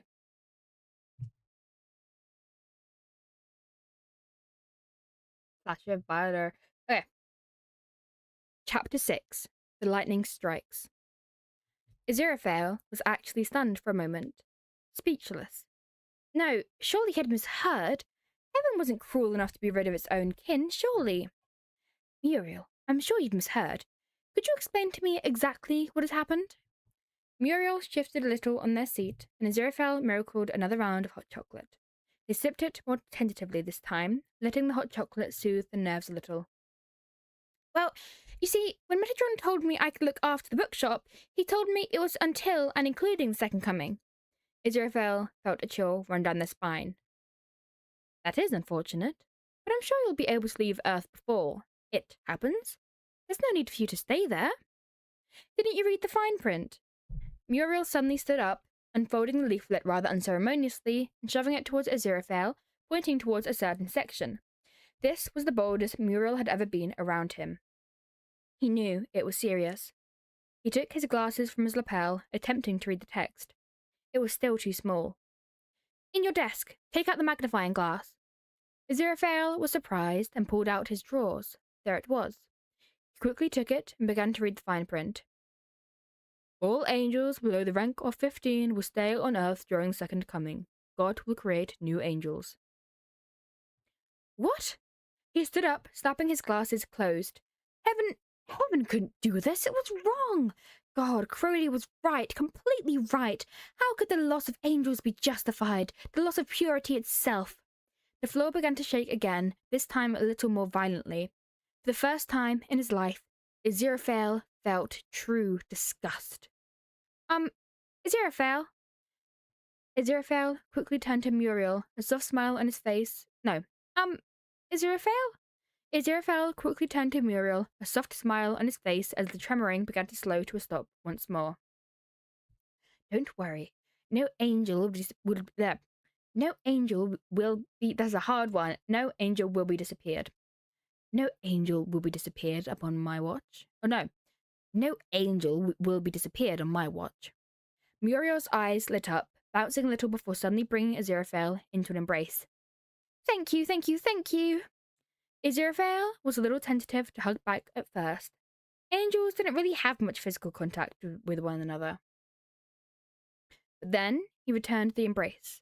They suddenly let go, not realizing what they had done. Finally, indeed, bro needs to lock in. Oh, I'm sorry, I didn't realize what I was doing. I was just very scared. Oh no, that's quiet. I was just very scared. That last part was very quiet, and his heart broke a little at those quiet words. It's okay, don't worry. I may be head archangel, but at my core, I am Aziraphale. Now, if you do me a favor, could you please use your fast reading skills to make sure there's no more unpleasant surprises? Muriel saluted, nodding. Yes, sir. They went to leave before Aziraphale called out to them. Muriel, you may use my office. It'll make it easier, right? Muriel seemed apprehensive. Oh, well, this is your office. I don't think I'm allowed. Aziraphale chuckled, shaking his head as he patted them on the shoulder. Only more angels were like you. It's my office. You're more than welcome to use it. And you may have all the hot chocolate you wish for. Muriel still looked nervous. But my rank is so low. I shouldn't even be here in the first place. That sounded too childish for them. Wait, high pitched but not the accent, okay. But my rank is so low. I shouldn't even be here in the first place. Aziraphale looked at them with one last gentle smile. I can't do much about the rest of heaven, but in here there are no ranks. With that, he left, his smile turning into an expression of determination and outrage. This would not be allowed to pass. He walked past Uriel, who he glanced over to. Uriel nodded, a rare smile on their lips. He smiled and nodded back. He could do this. Ah, Aziraphale, I was looking for you. The exact person Aziraphale was looking for appeared next to him. He stilled his nerves. And I was looking for you, Metatron. I urgently need to speak with you. Metatron patted Aziraphale's shoulder, his grip strong as he encouraged Aziraphale to walk forward. Aziraphale stepped back, standing solidly. He would not be guided. No, this needs to be stated now. Your terms for the second coming are ridiculous. The sacrifice of innocent angels, it's... Metatron gripped Aziraphale's shoulder once more, much more painfully. Aziraphale fought not to react, but now he couldn't help but be dragged along. He was reminded of Metatron's power. Still, he refused to give up. Refused to let the other angels foot the bill of war. Metatron's voice was smooth, but menacing. Now you listen to me, Aziraphale. You may be head archangel, but I am the word of God. I still have authority over you. His grip tightened even further. And you would do well to remember that. Aziraphale was silent now. He was stupid to think this was so easily solvable. Metatron was a force to be reckoned with, but he wouldn't back down. He'd come back to this. He had time. He sighed in false compliance. All right, but what do you need my assistance for? Metatron brought them towards a globe similar looking to the one he had used to return to Earth during the apocalypse. Metatron snapped his fingers, and suddenly the globe lit up with red dots scattered across it. It was hard to see them, however, as they were quite small and very much in clusters. These, began Metatron, are all the prayers of humanity around the world. It helps us keep tabs of where help is needed. We can't answer each individual one, of course, but we can keep tabs on things at least. Aziraphale was taken aback for a moment. Each dot, each tiny little dot, was someone's thoughts, wills, wants. Each grand dream was simply a mark on the map.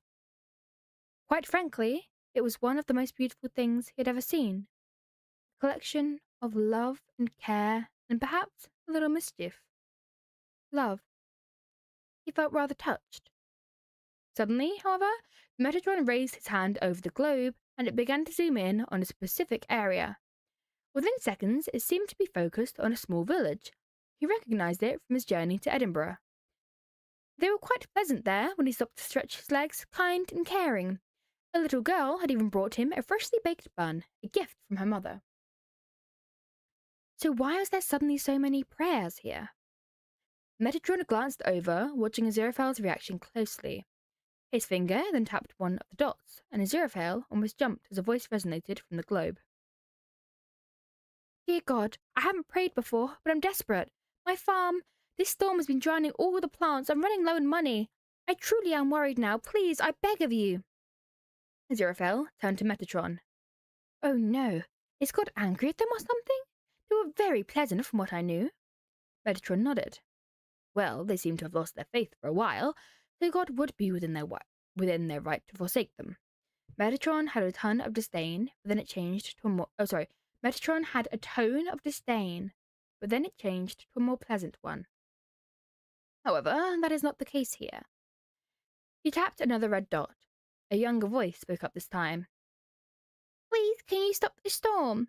Mummy's cows are all out there and they don't like rain very much. They sound very sad.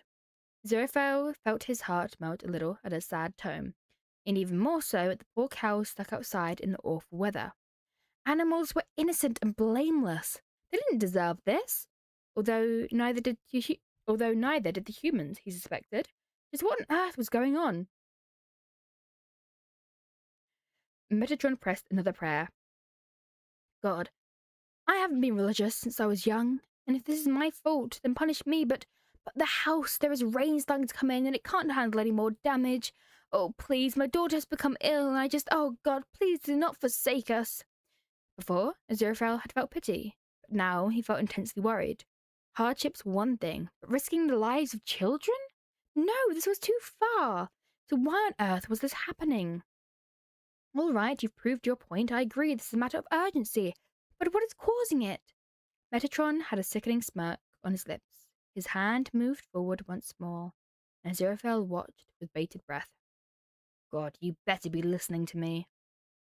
Crowley. Not Crowley. Why'd it have to be Crowley? If you harm a single hair on his head, I'll come up there and destroy you myself.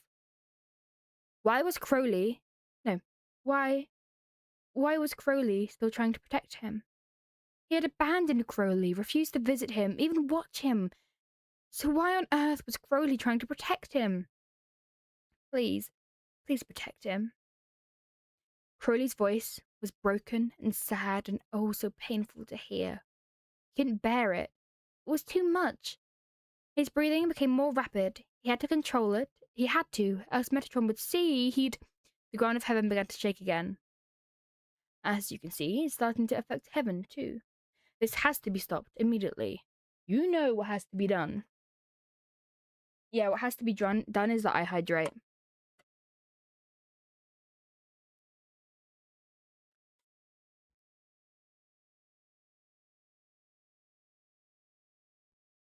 Aziraphale stood very still as Metatron's footsteps echoed, slowly becoming quieter as he left the chamber. He waited till he was sure the door was shut, and quickly clasped a hand over his mouth. Tears began to leak out of his eyes once more. Why did Crowley still care? Why couldn't Crowley have just given up, moved on, made everything easier for the both of them? How was he meant to be a puppet here when so much love resided on Earth with Crowley?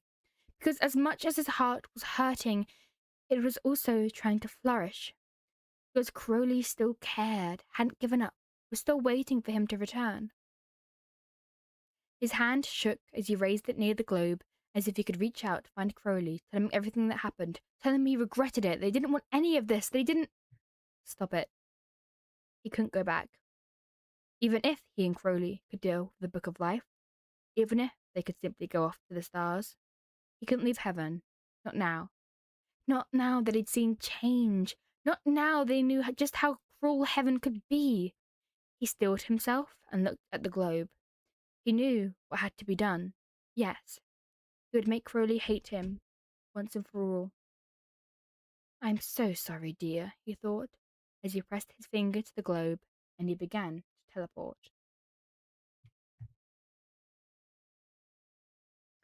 Chapter 7. We're like a third of the way through, I think, at this point. That's quite good. Okay.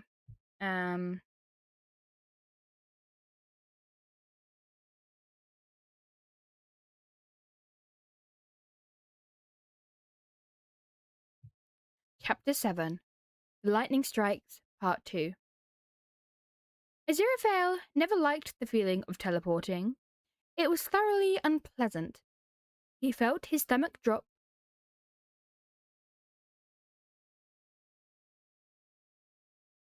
Giving up and making it again, but I have at least have... Oh, you got a week. Okay. Do you not have it, like... Do you have to handwrite it then? I tend to, like, write all mine online and then I can print them. Because I'd lose everything, I can't lie. Aziraphale never liked the feeling of teleporting. It was thoroughly unpleasant. He felt his stomach drop and he felt truly unnerved, although that also could be due to what he was about to do. His body began to appear in the village, and as his senses slowly came to him, he was immediately struck by the intensity of the storm. Rain began to lash down onto him, and he felt freezing. The wind ripped at his clothes, and he almost lost his balance. This was Crowley's doing? He knew Crowley could create lightning, but an entire storm? Surely he hadn't been the cause of this. He placed his arm near his eyes to shield away the rain as he stepped forward. He'd find Crowley. He'd put an end to this. Oh, now we have the musical bit.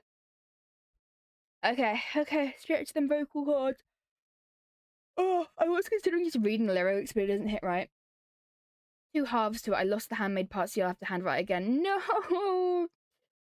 Watch it turn up last minute. When you've already, like, done everything, it appears again. Okay. Love of my life, you've hurt me. You've broken my heart, and now you leave me.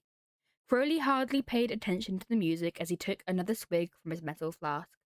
The alcohol burnt his throat, but he didn't particularly care anymore. He didn't want to care about anything anymore. He still cared about Aziraphale. That was the stupidest thing. Aziraphale had ditched him, not even tried to contact him, although he wasn't sure he wanted to talk to Aziraphale either. He refused to talk to Muriel too. He wouldn't step foot in that bookshop again. No, never. He'd never spare a single effort for aziraphale anymore. He was done. Not dealing with it anymore. Nuh-uh. No way. He took another deep swig. Singing voice. Yeah, I love singing, but I struggle to sing in front of people. So this is like forcing me to. It didn't feel right to just read the lyrics. Actually, though, I don't remember how that bit goes. Wait. We're going to break out the Spotify for this one.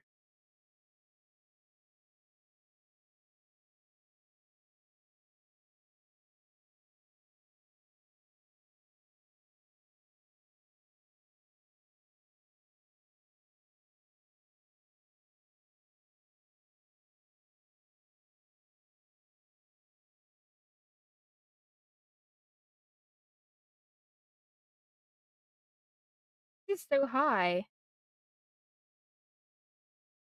You haven't heard this song? Oh, you should. It's really good. It's by Queen, Love of My Life. That that's why I've included it in this, because Crowley always listens to Queen.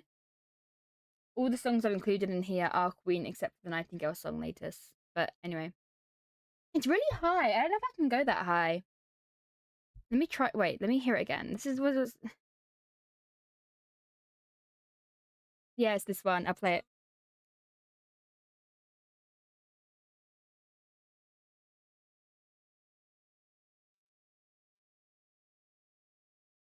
Oh, I've set myself a bit too much of a challenge here. Oh no, I'm all for recognizing songs too. Don't worry. Don't worry. Okay.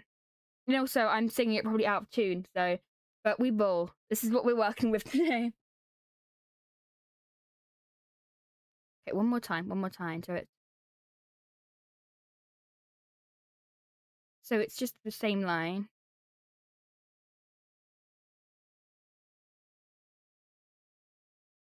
Okay.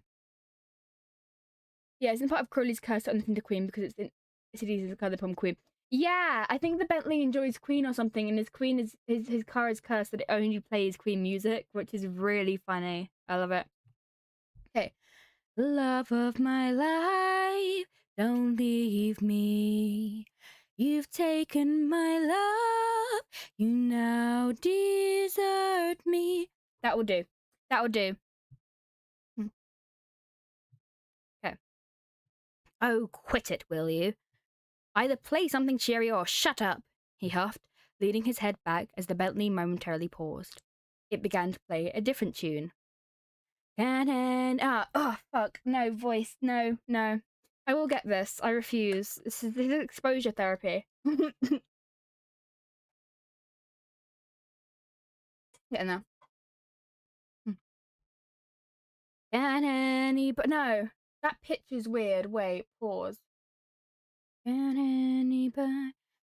anybody find me somebody to love? Crowley sneered at the. Okay, I did it. Okay, I'm dying. Crowley sneered at the car. Right, you better quit it or else. The car beeped back. Crowley was astounded. Don't you sass me! Just what has gotten into you? However, the Bentley beeped again. The Bentley had never acted like this before. Finally, Crowley began to focus and realized that the car was being hit by heavy rain. Blasted weather, he murmured. Go find somewhere better. However, the Bentley beeped again. We are not going to some fancy garage. You are a damn car. You don't get cold. The Bentley beeped several more times in frustration, as if someone was splashing their head on the steering wheel, and sped forward quickly. Crowley gripped the door tightly, his eyes widening. I'm the drunk one, not you. This is ridiculous. Oh, for... The doors locked. Crowley huffed, quickly sobering up. He'd deal with whatever the Bentley was up to. He gripped the wheel tightly, trying to turn it. It still wasn't listening. And, shockingly, Crowley realized he couldn't see through the rain either to steer. Just why was the Bentley so desperate to go? Maybe she had rusted a little too much. He had neglected her a little lately. He'd usually kept her pristine, but maybe... And then he felt it. A familiar feeling. A comfortable feeling. calming feeling. Aziraphale was here. He tightly gripped the wheel. No, you're not going to him. We're getting out of here. He just needed to leave. He didn't want to see Aziraphale at all. No, he didn't want to see Aziraphale again. Not after what Aziraphale had done. No, he didn't miss Aziraphale at all. At all. Not Aziraphale's kind smile, or his incredibly soft hair, or his favourite tartan bow tie. Nor the way he'd look at Crowley like he was the most precious thing in the world. Not the way he made Crowley feel wanted, made him feel special as if he wasn't fallen, wasn't ruined, wasn't... There he was. It was hard to see through the rain, but he'd never mistake Aziraphale for anyone else. Aziraphale looked as if he were only a shell of his past self. He looked paler, more tired. His usual cheery suit was replaced by a plain white archangel suit. There was no personality left in it. It reminded him of the past, of those who hurt him, of those who betrayed him. How was this Aziraphale? The Bentley stopped. He turned into a snake and slithered down, hiding behind the wheel. He couldn't face Aziraphale. He refused to. The Bentley's lights lit up, and Aziraphale suddenly turned to look at the car. Crowley couldn't see Aziraphale from his position anymore, but he heard the hurried footsteps and the way the rain splashed upon him, and the splashes of the sound of footsteps in the rain. Funny. Aziraphale used to hate getting his freshly pressed trousers wet. One night, when they left the Ritz, there was a particularly large puddle near the exit. Aziraphale had stepped into it, and though he said it was fine, he looked extremely upset. To most, you wouldn't be able to tell, but Crowley knew every micro-expression. Crowley had miracled away the stain on Aziraphale's trousers, and completely miracled away the puddle. Aziraphale had thanked Crowley so much, and given the softest smile, that Crowley was surprised he hadn't become a puddle too. Maybe that was all a lie, too. Ah, hello there.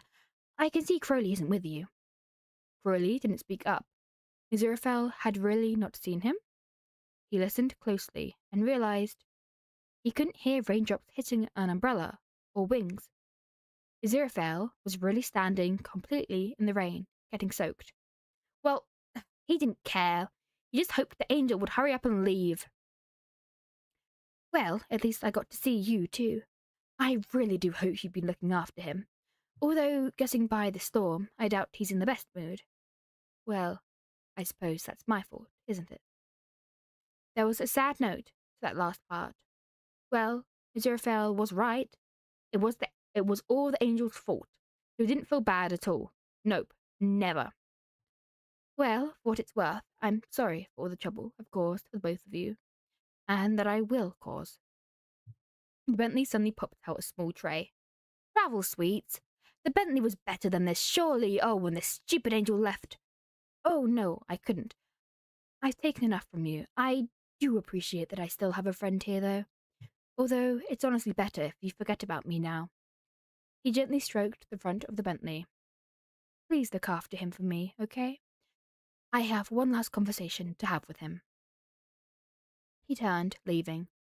Well, he wasn't talking to Aziraphale. He didn't feel bad at all. Nope, not one bit. Who cares if Aziraphale had no friends on Earth? He had them in heaven. No, he didn't feel bad. He wouldn't. Nah. Get back here, you idiot angel. Aziraphale. Hi, Daisy. I have grown a lot, yeah. Oh, it's been a minute. I'm gonna get back into DVD streaming soon, though. I will get back into DVD, that's the plan. I'm just getting this big project done, and then, yeah, DVD time. Not like today, I mean, in future. He huffed, returning to a humanoid form, leaning against the window, making sure his glasses were covering his eyes still. He wouldn't look. Aziraphale seemed not to move for a moment. What, Aziraphale had changed his mind? So what, he didn't care? He did. He did. Just get in the damn car already. Aziraphale didn't speak again for a moment, and when he did speak, Crowley had to strain to hear it. Don't want car wet. Crowley rolled his eyes. You what? Aziraphale's tone suddenly changed, much firmer, but it didn't really sound like Aziraphale. like someone had taken his place, like he was lying. I will not consort with the demon. I am the head archangel. I refuse to. Oh, quit it, he complained. Stop with the dramatics. I'm not in the mood. Dramatics? I'll have you know, I really don't like you. So, there. Crowley huffed again, this time much louder and with much more frustration. This was ridiculous. Had heaven really indoctrinated him so quickly? No, he refused to believe it. All right, state what you want and we'll get this over with. I won't taint your holiness. Aziraphale was quiet for a while again, and Crowley almost thought Aziraphale felt regret. But no, Aziraphale didn't even explain himself. There was no regret. I need you to stop this storm. What? He replied, dumbfounded. Stop the storm. Please, Aziraphale repeated. I'm not making the storm. Yes, you are. You just don't realize it, Aziraphale. Yes, you are. You just don't realize it, Aziraphale half pleaded.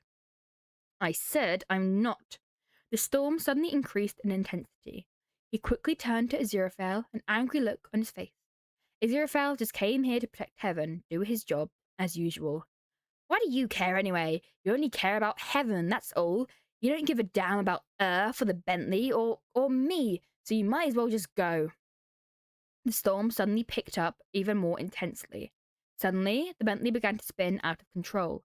The door opened, knocking Aziraphale into the car. Crowley, however, was so full of rage he almost didn't notice. He kept his arms folded, facing forward. The Bentley shut the door, and Aziraphale clung tightly to the door and the middle of the car. Aziraphale seemed to hesitate for a moment, seemingly choosing the right word. Yes, I don't give a damn, so you can stop all this now. Forget about me, forget about everything, just move on. I can't move on. His voice was full of rage, but then it became a lot more sadder than he wanted it to be. I can't. Aziraphale watched Crowley intensely, and Crowley realized he was expressing too many emotions. He took a few deep breaths before looking forward again, not facing Aziraphale. You can stop caring, but I can't. His voice was quiet. A few moments passed, and though the storm didn't completely calm, it seemed to reduce in its intensity, though the rain got heavier. The Bentley was still suspended in the air. How do you know I don't care? Aziraphale sounded like he was about to cry. Crowley tried his best to ignore it. It didn't matter. It didn't change anything. It was probably just his own emotions making him hear what he wanted to hear. You haven't visited, haven't sent a message, haven't done anything. You've moved on, it's obvious. Heaven doesn't let me. Crowley paused for a moment. He remembered how strict Heaven was, but Aziraphale wouldn't be stopped from visiting Earth. He was head archangel for pity's sake. Oh, don't lie to me. Come on now, surely I'm worth more than that. Aziraphale looked almost scared for a second. Oh, you're right, yes. It was a lie. I was just making them easier. That was all. You've always been a bad liar, Angel.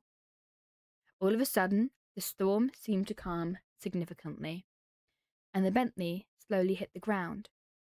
The rain seemed to calm. Aziraphale, however, looked more frustrated. No, the first one was a lie, not the second one. Don't put words in my mouth. Heaven is very, very free, very chill. I love that line. Crowley rolled his eyes. Oh, well, at least make it less obvious. I was in heaven too, and I know it's not all sunshine and daisies. The storm finally calmed. Clouds still covered the sky, but the rain had stopped, and the wind was now a gentler breeze. No, it's changed a lot since you were there. Not that you'd be interested. Crowley tilted his head. So you know I'm not really interested in heaven. Why did you invite me then? Aziraphale seemed a lot more flustered now. Was there really something else at play here? I was a fool. I was living in a fantasy. I've learned now, and oh look, the storm is over. Time for me to go. Aziraphale quickly stood, getting out of the car. Crowley grabbed Aziraphale's wrist as he tried to leave. Don't go. Let's talk. Please. Aziraphale shook his head. No, you don't understand. I have to leave, Crowley. You don't get it. The Metatron. The Metatron? Crowley inquired. No, he's lovely, very kind. He was clearly... This is really fun to read this. He was clearly very flustered now. So let me go now. Crowley then noticed the bruises on Aziraphale's neck. So kind he did that. So kind he did that, eh? So kind he did that, eh? What he said was light-hearted, but Crowley was filled with rage. They had hurt his angel, one of the purest angels up there, and they damaged him. Angel, listen. No, I'm going. Goodbye. Don't follow. I don't like you. I really don't. Suddenly, Aziraphale began to fade into gold dust and ascended towards heaven. Crowley leapt out of the car to Aziraphale's side. Aziraphale, get back here, you idiot! Aziraphale was gone. Crowley took off his glasses for just a moment as a ray of sunshine broke through the clouds. He put them back on again. That chapter was really fun. I loved that. That was a really fun chapter. Woo! Okay. Making progress.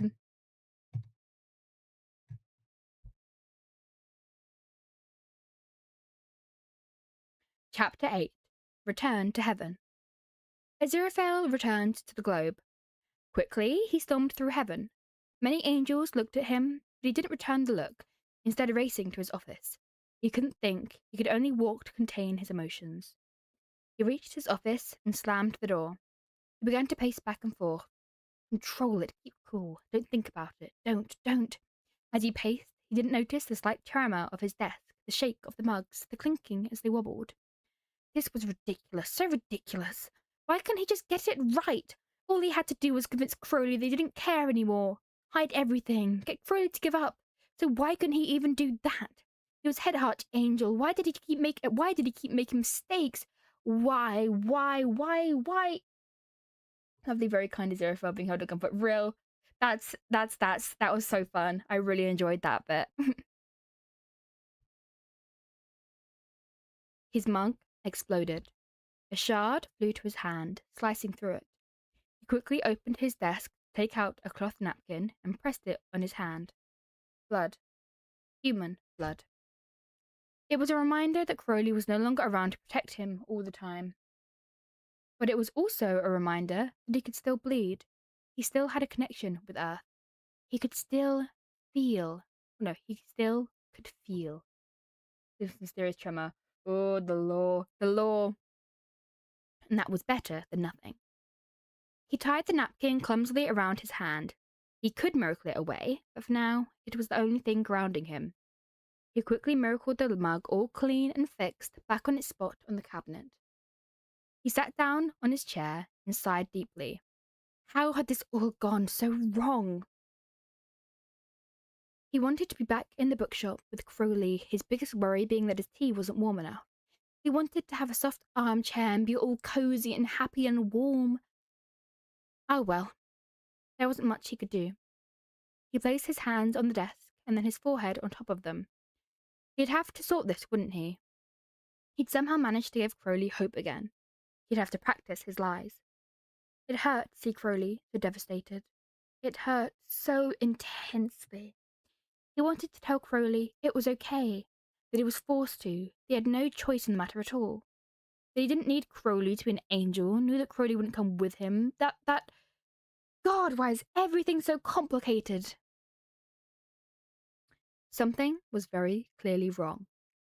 Aziraphale had clearly gotten himself into something again, and he was finding it very difficult not to care. He didn't even have the full picture.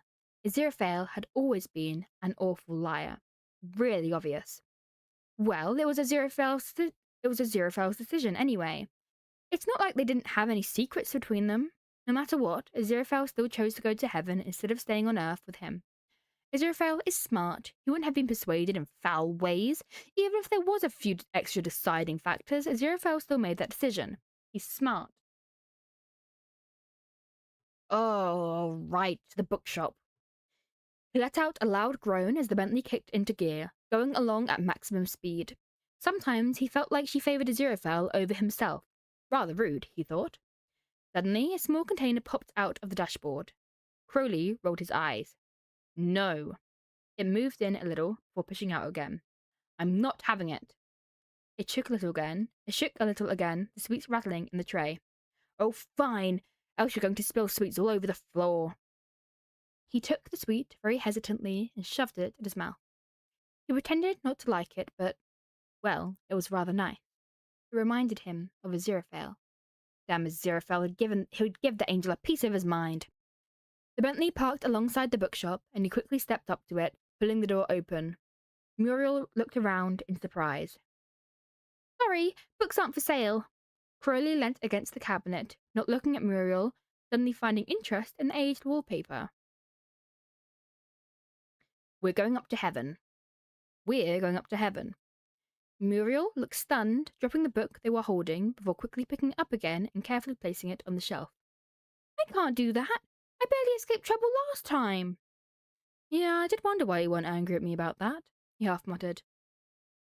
Look, it's for your head archangel. I'm sure he'll excuse you. The website used to... No. What kind of website was it? I might have, like, something I can send you instead. What was the website for?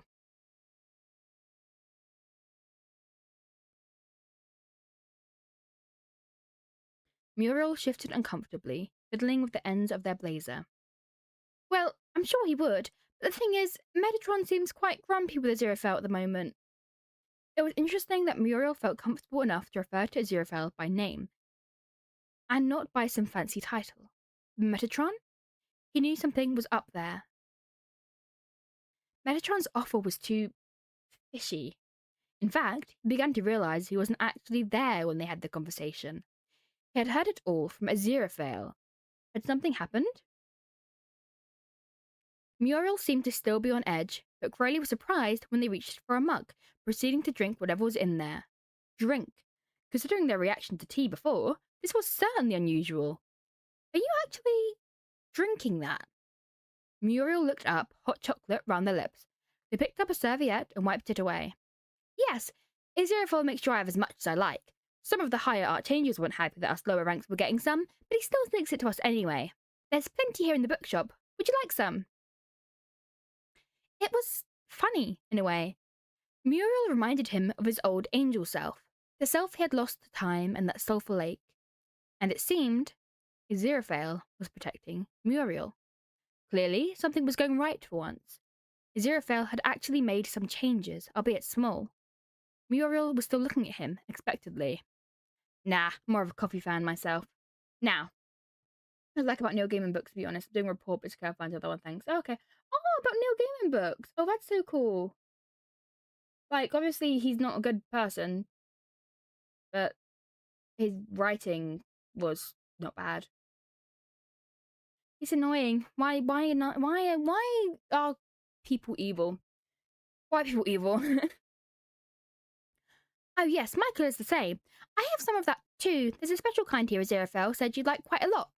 Oh, but he told me not to tell you that, just to offer it to you. Michael? Archangel Michael?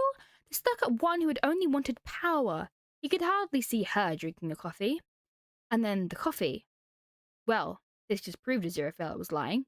Access to the bookshop, his favourite coffee store especially. Now he really had to go to heaven. Or at least call aziraphale here. Look, if I can't go to heaven, why don't you bring aziraphale down here? Muriel looked curious. I've already offered him to come down here. He has lots of different reasons why he can't. It's not exactly my place to say, but it's a bit strange, really. Muriel was even questioning aziraphale and his motives. My, this really was interesting. Aziraphale had helped Muriel blossom more in a few months than they had grown in their entire lifetime. Maybe aziraphale really was doing better. Maybe it was better for him to leave. He's really doing better then, making a difference. I mean, you seem happier. Hit me good offers and music. Oh my god, Lovejoy. Lovejoy is my favourite band. It's still, like, it's the most love I ever had for a band. And then they did that. Yeah.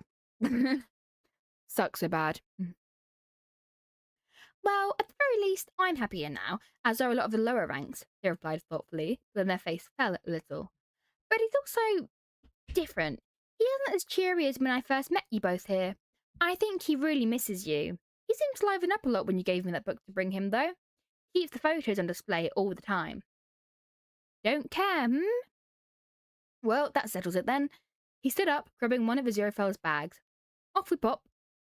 Muriel looked a little upset and anxious. I really don't want to cause any more trouble for him. You won't. Suddenly, Crowley turned into a snake and slithered inside the bag, using his tail to point at the handles and indicate for Muriel to pick it up. They won't see me in here. Besides, I'm pretty sure you're doing him a favour. Muriel still looked hesitant. Come on, take off your scarf and put it on top of me if you're worried. That's obvious.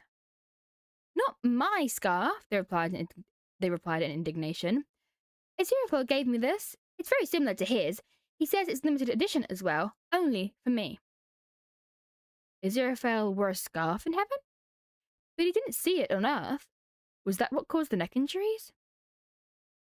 Right, Aziraphale has a few more. Grab one from the hat rack, there we go, and place it on top.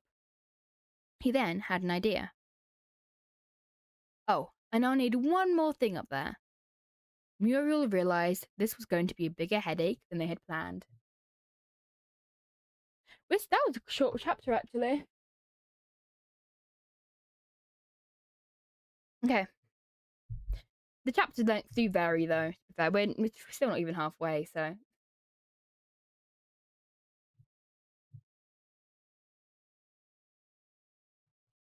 Chapter 9. Pride and Prejudice. Aziraphale sat at his desk, attempting to focus, but failing miserably. No, I've got hiccups. God damn it. No. He had his head on his hand as he tapped his pen against the desk, his glasses sitting irritatingly upon his nose.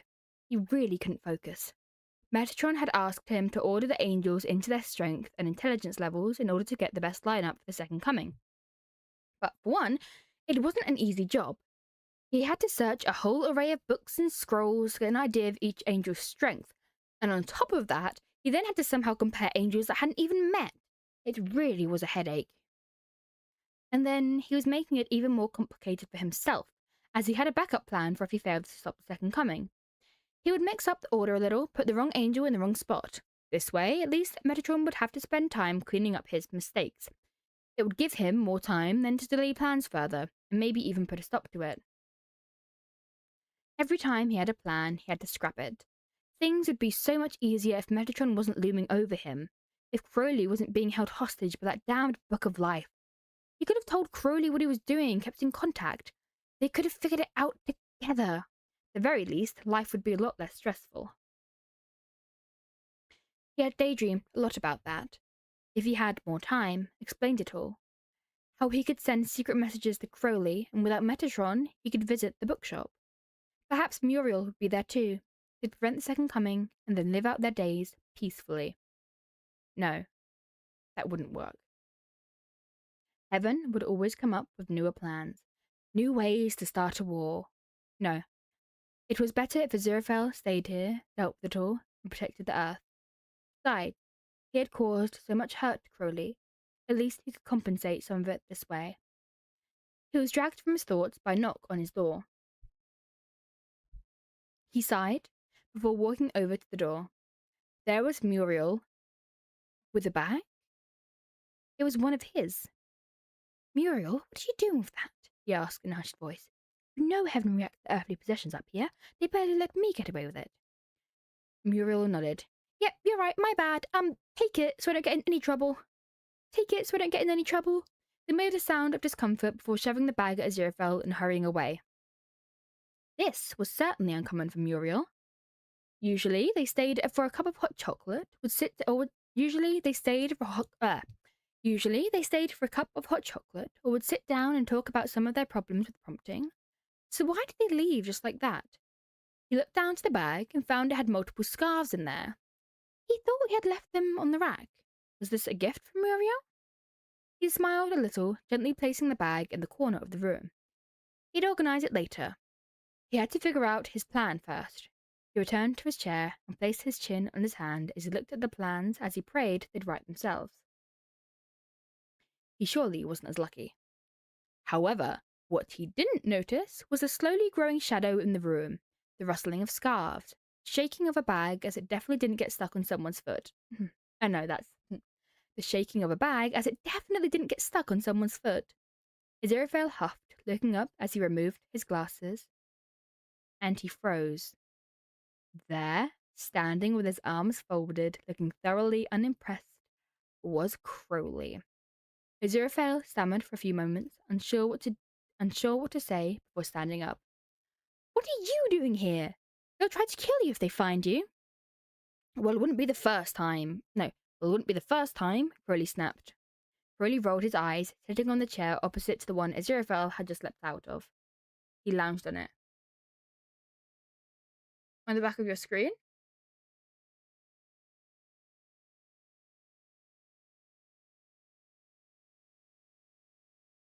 Huh?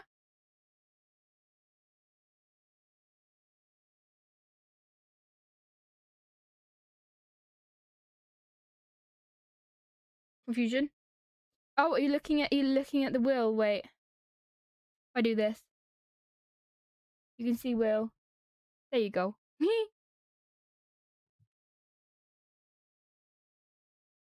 On your screen. On the back of my screen?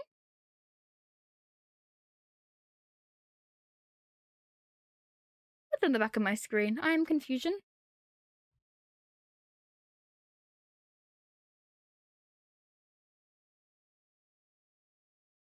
Thank you. Oh, yeah. Yeah.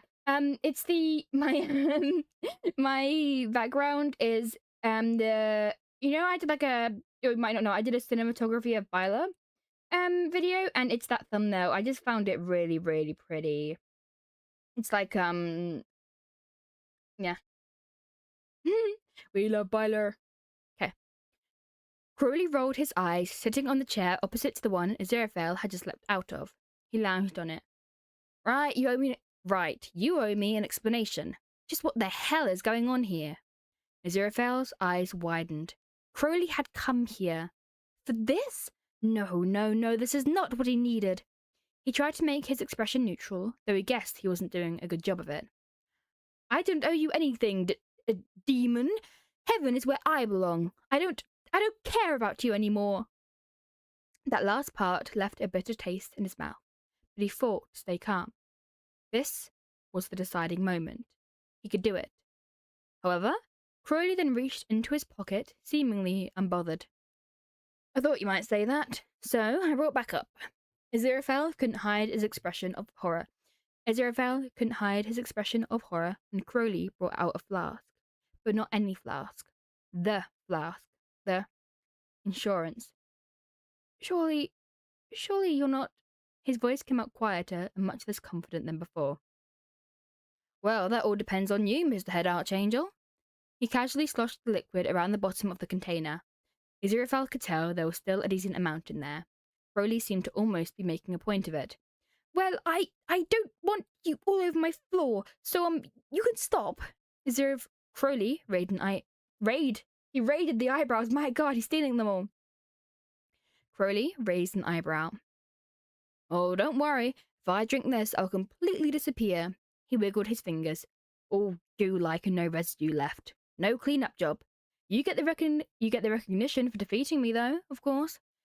Muriel delivered me and you finished the job. Not bad for your reputation, eh? Could get you a good steak in heaven.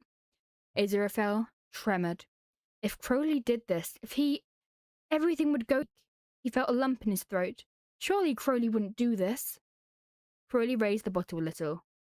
Well, bottoms up. He raised it, and Aziraphale's eyes widened. He couldn't think, he couldn't hear. All he could see was the demon he loved about to end himself. Stop! All right, you got me. I do care very much. Oh, please don't drink it. Crowley turned to Aziraphale, cocking his eyebrow again, before chugging the whole flask. Aziraphale trembled immensely, reaching across the desk, reaching for it to stop. No!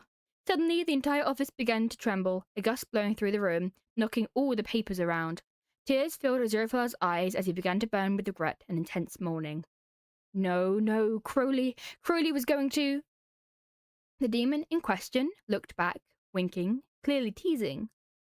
but then seemed to take in the situation and suddenly stood up again. No, no, Angel, I'm not. It wasn't really. Look, I was just trying to get back at you, okay? It's not holy water. The flask was clean. Uriel made sure of it and filled it with regular water. I'm okay. Aziraphale was stunned, shocked, numbed, horrified. So many emotions in one angel body. He couldn't quite handle it.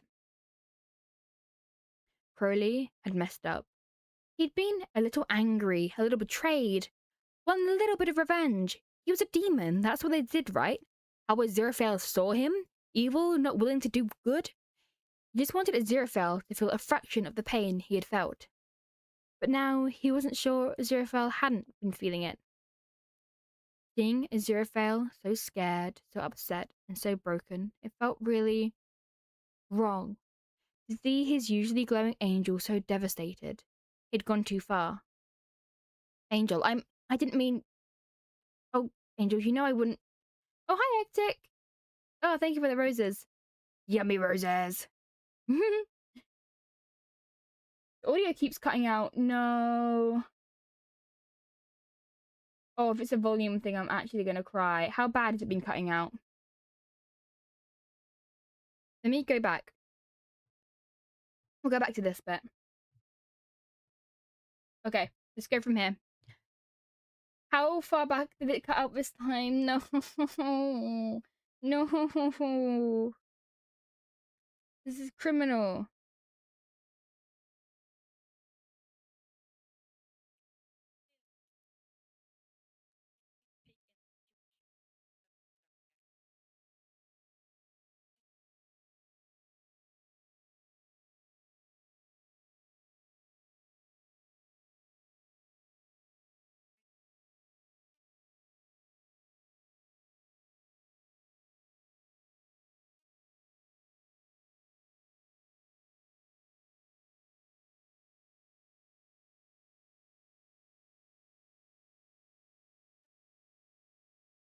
I'm just listening back to see when it started going.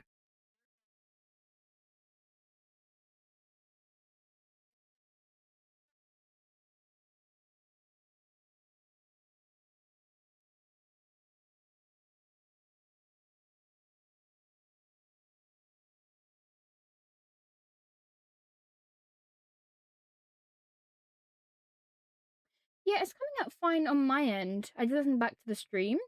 It might be a Wi-Fi issue. Okay. Seeing Aziraphale, so okay. Angel, I didn't mean. Oh, Angel, you know I wouldn't. He couldn't quite find the words. What hurt more was the way Aziraphale then retracted backwards, becoming more closed off. Oh, thank you for. Oh my god, that's a lot of roses. Thank you, Hectic. Roses army, Roses army. How you been doing, Hectic? Oh no, Cryonic. Cryonic, would you prefer now? He couldn't find the words, but what hurt more was. Oh wait, we read that bit. You have a funny way of getting back at me. Crowley sighed. Look, I was just upset, okay? You chose heaven, the place that hurt both of us over us. Surely you understand why I'm upset. It mind whichever's easier, which yeah, I can remember both. I just instinctually think hectic. Been good though? Aziraphale seemed hesitant again, as if deciding on something. Crowley removed his glasses. He needed to get through to Aziraphale, come down to his level, communicate. They had to communicate. Please, Angel, just tell me why you did it. Explain it to me. Let me understand. His tone was pleading, desperate. Crowley, I can't. For your own safety, They were interrupted by a knock at the door. Aziraphale's face paled further. It likely wasn't Muriel, given their quick escape, and honestly, any other option wasn't ideal. Crowley quickly nodded at Aziraphale and turned into a snake. Aziraphale sat at his desk, pulling in the chair. Annoyingly, Crowley realized there was a gap between the desk's surface and the floor, and Crowley couldn't balance long enough upright to hide behind a singular leg. There was only one thing for it, however flustering it was. Crowley slithered upwards and settled himself on Aziraphale's lap. He could hear Aziraphale's sharp intake of breath, but Aziraphale likely knew that as well, as he didn't protest. Come in, Aziraphale's voice called out a little shakily. Smooth, controlled footsteps entered the room. Crowley's head peeked down a little from Aziraphale's lap and nearly fell when he realized who it was. Metatron. Aziraphale, I heard some commotions from this room. Is everything okay? He stepped closer. The prayers have come back positive. I assume you've done a good job? You're watching Sword Art Online while I wait for more episodes of Freyren. Nice! How's your new job going? Remember we were talking about that last time. Aziraphale clapped his hands together. Yes, I was going to report to you, but then I found this paperwork on my desk and got thoroughly distracted. I take full responsibility, of course. He then heard the other chair creak as Metatron apparently sat down on it. Damn it, he wasn't leaving yet? Why was that damned old man always interfering? He rolled his slitted eyes, resting his head upon Aziraphale's knee, but his tail was flicking angrily.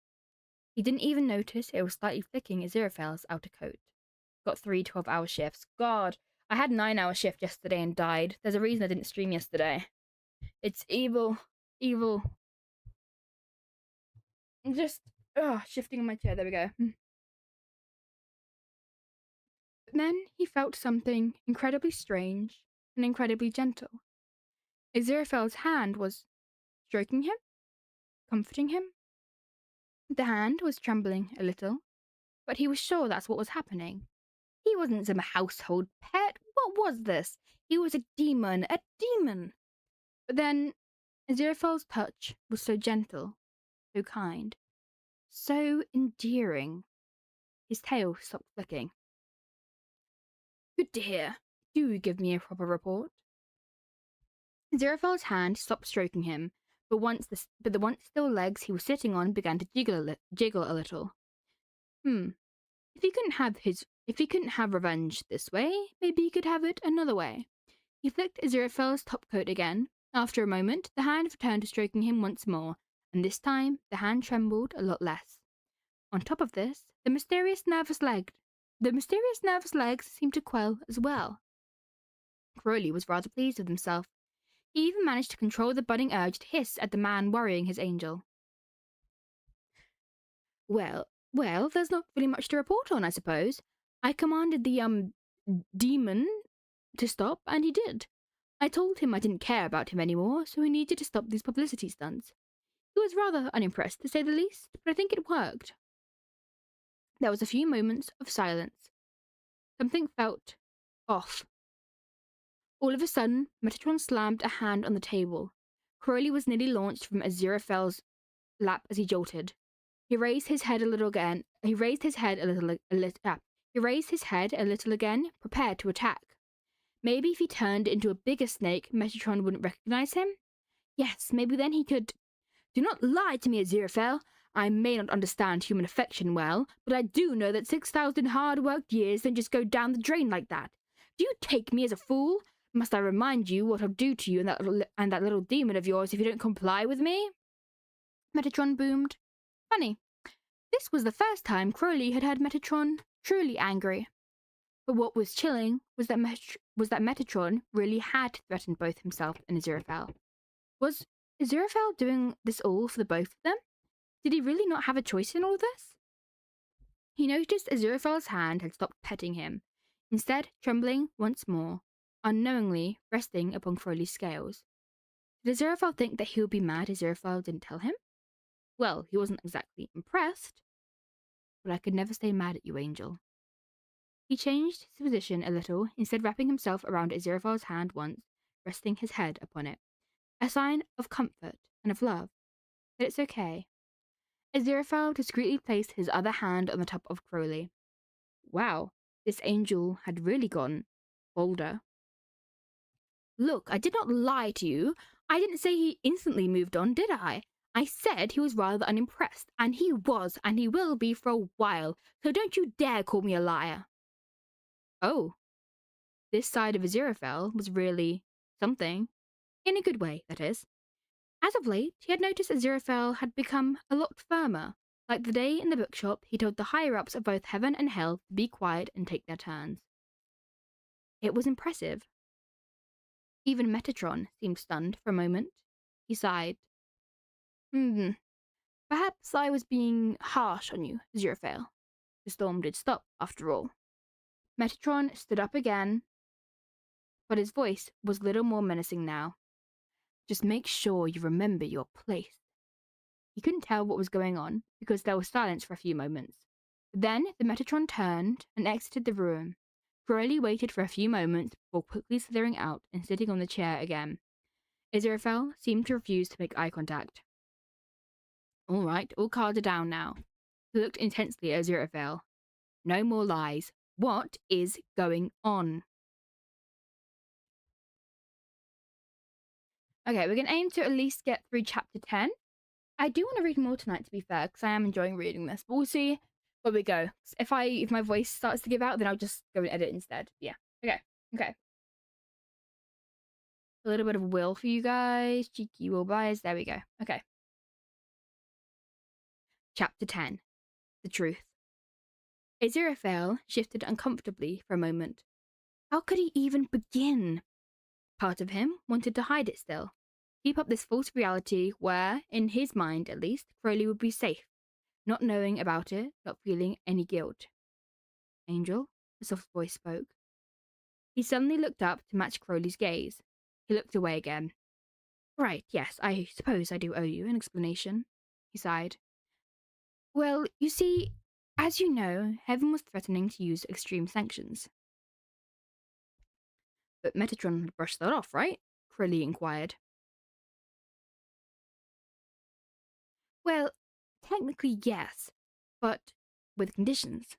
And those conditions were that either both of us came to Heaven, or I did, with the condition that I could not visit Earth.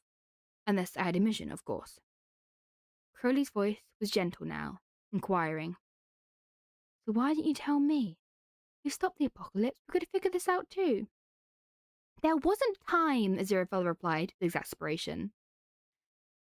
And he might have been watching, and even without that, I didn't want to pressure you. I know you hate it here. I know what they did to you, Crowley. Crowley stood up now, suddenly appearing a lot more frustrated. So you know what they did, and still came here anyway. Come on, surely you can see that's stupid. Aziraphale stood up now, though he still wasn't angry, more defensive and desperate. He had to make Crowley understand. He had to. But there's still some hope here. I have more to give. I can make a difference. I already have, in fact. Look at Muriel. They're flourishing. Angel, you don't get it. You've given enough already. We both have. All Heaven does is take and take and take until there is nothing left. If you keep on giving, they will take all of you. And I can't let them do that to you. And I can't keep going until I have a drink.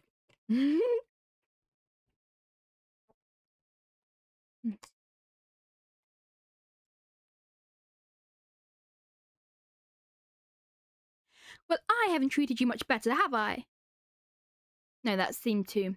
Well, I haven't treated you much better, have I? Crowley seemed taken aback by this for a moment, but then he looked angry, his voice lower, almost a growl. You didn't kick me out. Aziraphale looked thoroughly irritated now. You don't get it. I've had time to think while I was here, and I've realized that I was the one that told you the stars would be destroyed. Didn't stop you from asking questions. Angel, that wasn't... Crowley tried to interrupt. No, I'm not stopping, not now. I melted that body, caused Morak to die prematurely, all because of my silly ideals. Elsbeth led a better life after that. You gave her your money. It doesn't matter, he unintentionally snapped back. Money doesn't take the place of a life. And who took the fall for that mistake? Cleaned up my mess? You. I know Hell didn't treat you with sunshine and daisies after that. It's always you. You coming to help me. You sacrificed yourself. You didn't even tell me you didn't have the apartment anymore. He didn't even notice the tears beginning to build in his eyes. So forgive me for wanting to protect Earth and the stars. Protect you and the only place you are safe. There was silence for a few moments as Aziraphale stared at Crowley, a little out of breath from his rant. Crowley didn't seem to move for a moment either. Welcome back, Flynn. It was almost like a stalemate. Aziraphale sighed as he looked away for a moment. Look, But he was cut off as he was pulled into an embrace. He was stunned for a moment. He hadn't expected any of this. Well, he had done an awful job of scaring Crowley away. And he was grateful for it. He hadn't realized he'd been trembling a little. Slowly, hesitantly, he raised his arms and accepted the hug. And suddenly, everything seemed okay. Any issues, any conflicts, any enemies, they couldn't harm him while he was here in Crowley's arms. Tears began to slip down from his eyes, tears that should have been shed that day in the bookshop. Things would be okay. I forgive you. Crowley's voice was suspiciously hoarse. Had he been crying too? Suddenly, Aziraphale stepped back. Crowley seemed surprised and a little upset. No, you don't forgive me yet. Crowley raised an eyebrow. I'm pretty sure that's my decision to make. Aziraphale shook his head. No, you forgive too easily. Crowley sighed before seemingly getting an idea. All right then, do the apology dance. Aziraphale was caught off guard again. Well, I don't think... No, you said it yourself. I forgive you too easily, so I want the dance. Crowley crossed his arms, smirking. Or do you not want my forgiveness? Oh, all right. Aziraphale huffed. He stepped in front of his desk once more to have more space. But then Crowley came round to the other side of the desk too, facing Aziraphale. Wait, I'm the one doing the dance. Why are you round here too? Crowley suddenly found interest in the ceiling. Well, I suppose that maybe I was throwing myself into danger without talking to you about it first, and I guess that maybe I shouldn't have done that. I forgive you, I forgive you, trauma real. I forgive you, trauma is real. But this case is being used in a good way. It's nice forgiveness. Happy forgiveness. Aziraphale smiled softly. Oh, Crowley. You don't have to apologize for that. Oh, just shut up and let me do it, Angel. Aziraphale was taken aback for a moment before he smiled. You were right, I was wrong, you were right. And they finished with a bow to each other. The two then stood up straight, or as straight as Crowley's poor posture would allow, and looked at each other. They stared for a moment, then another, and finally the two broke into laughter. We really are idiots, aren't we? Crowley asked, a small grin on his lips. Indeed, Aziraphale agreed. Crowley then clapped his hands together. Right, he started, before lounging on the chair again. So what are we doing about all... He spun his finger, gesturing to the room. This. Aziraphale looked around the room. Oh, wow, he had made a mess. Oh, yes, I suppose I should clean that up. I didn't realize I'd made such a mess. Getting used to your new Archangel powers, eh, Angel? Crowley swished his hand around and the room was suddenly clean. Nah, that's not hard to deal with. What we need to figure out is how we're going to get rid of the Book of Life. Aziraphale looked stunned. Get rid of it? Crowley, God created that herself. Who knows if it's even destructible? You think so? Crowley scoffed. Nah, a bit of hellfire and we're all good. A glorified book. I know you don't like burning books, Angel, but this one's necessary. I see, he wondered. I suppose I may be able to access it through my position as head Archangel. If not, I'll have to trick Metatron somehow. Crowley chuckled. Nah, you're an awful liar. Use this instead. Suddenly, one of his wings appeared and extended, and he plucked out one feather. He then gestured for Aziraphale to extend his hand. Aziraphale obliged, and Crowley passed the feather over. When you find where it's stored, this should get you in, as long as nothing has changed. I mean, they don't change the password, so I doubt they change their keys either. Aziraphale nodded, ever so carefully placing it into his pocket. Right, I'll get on top of that. Once that's burnt, Heaven would lose its power too. Well, a decent chunk of it. Most importantly, Metatron would lose his authority over us. Crowley nodded. Easy peasy. Indeed. The two were quiet for a moment. Right, I'm afraid that means I need to see you out now then. Crowley looked disappointed. Yeah, I suppose so. So you can, get to work on all this. Yes. It was now Aziraphale really felt the words. It was now Aziraphale really felt the weight of words left unsaid. Words that should and needed to be said, but couldn't yet. There wasn't time. There was never enough time. But there would be. All right then. Into the bag, and I'll take you to the elevator. Crowley rolled his eyes before turning into a snake and hopping into the basket. Aziraphale placed the scarves on top once more, making sure Crowley was no longer visible. He gripped the basket tightly and began to walk through the corridors. He received a few glances, but no one would question the head archangel. Finally, he was just outside the lift. He pressed the button to call it, and he heard it slowly rise. He turned to the bag, pretending to be adjusting scarves and muttering to himself. I'll send you letters, okay? We'll be able to figure this out. Crowley did not reply, instead flicked his tongue over the fingers, grasping the bag, before burying his head under the scarves. Aziraphale chuckled as it tickled a lot. Finally, the lift arrived, and he placed it down. Right, I'll see you. Aziraphale, don't you dare send that demon back! Aziraphale turned to see the Metatron there, clearly full of rage. Metatron raised his hand, aiming for the bag. He was going to attack. He heard the scarves rustling as Crowley was apparently returning to his humanoid form.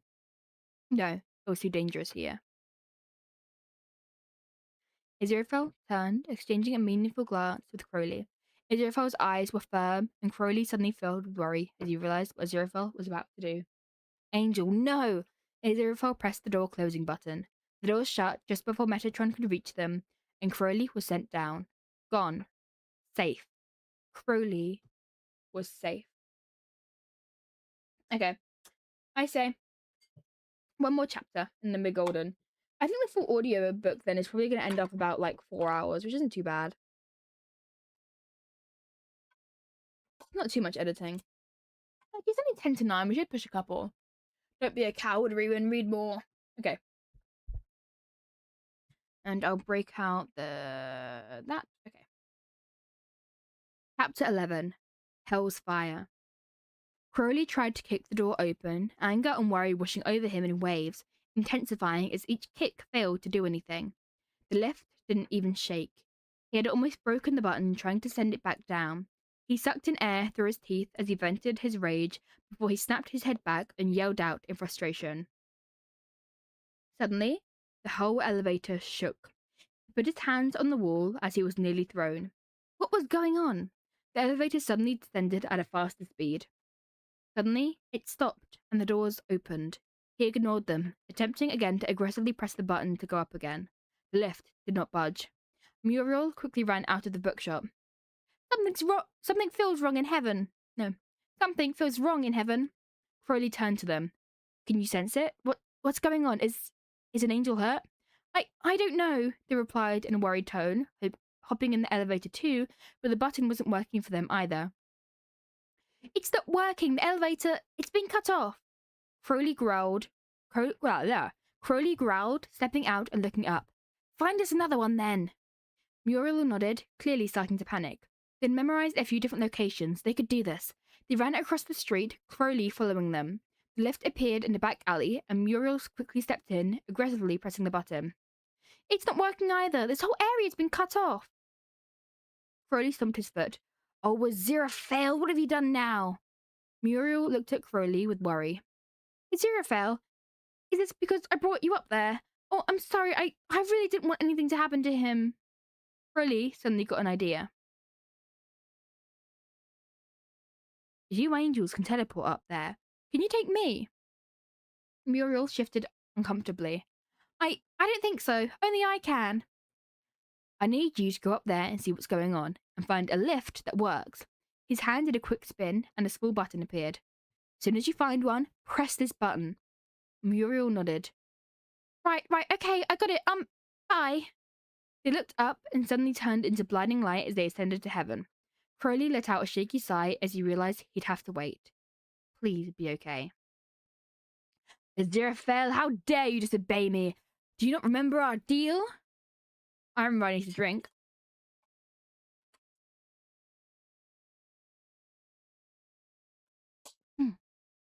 Yummy.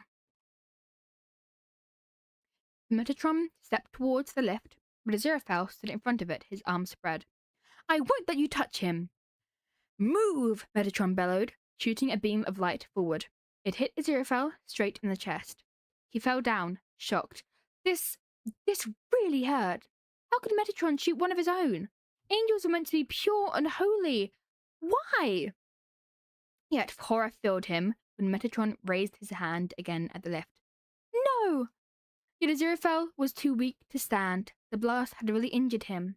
The beam of light went straight for the elevator, and the whole thing shook. Crowley! This wouldn't do. This wasn't... How dare you! Oh my god, that killed my throat, right? How dare you! The entirety of heaven began to quake.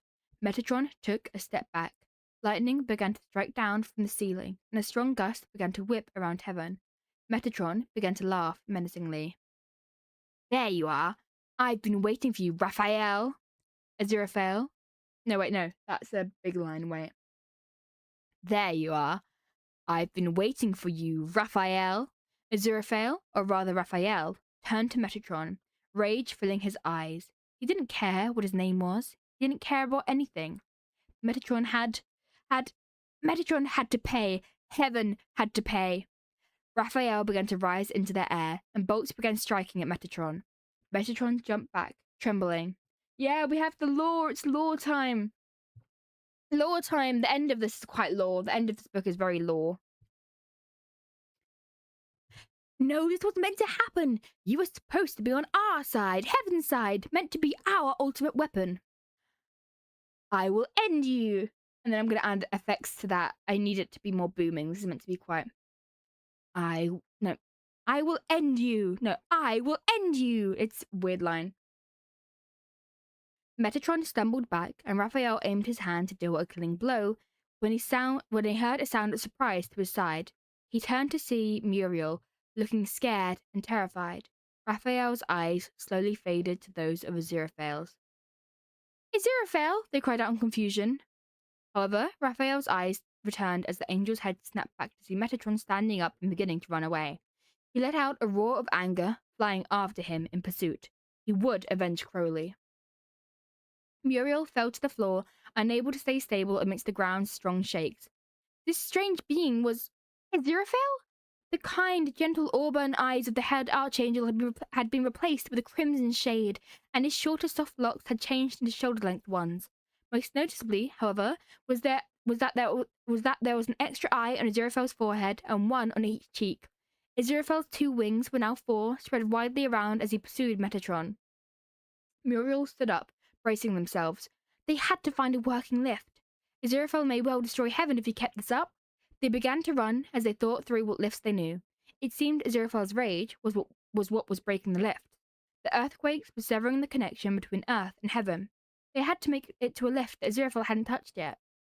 As they ran, they were rushed by a sense of sadness. They had never seen Aziraphale so upset. He was always so cheery, or was a bit sad, or a bit sad. So what was causing all this anger? Yeah, Aziraphale is biblically accurate angel. Yeah, it's because around the time this is again, I read this years ago, Raphael fan theories were really going round, and I was like, what if Aziraphale's Raphael instead? They continued to run, beginning to pass by angel desks now, and they were shocked to find they were all still orderly. The desks were still shaking, and the angels on the chairs were wobbling, but the papers were all still laying orderly on the desks, as if they'd be miracled there. As if they'd be miracled there. Suddenly, a desk was about to fall on an unsuspecting lower rank angel. Oh, this would really hurt.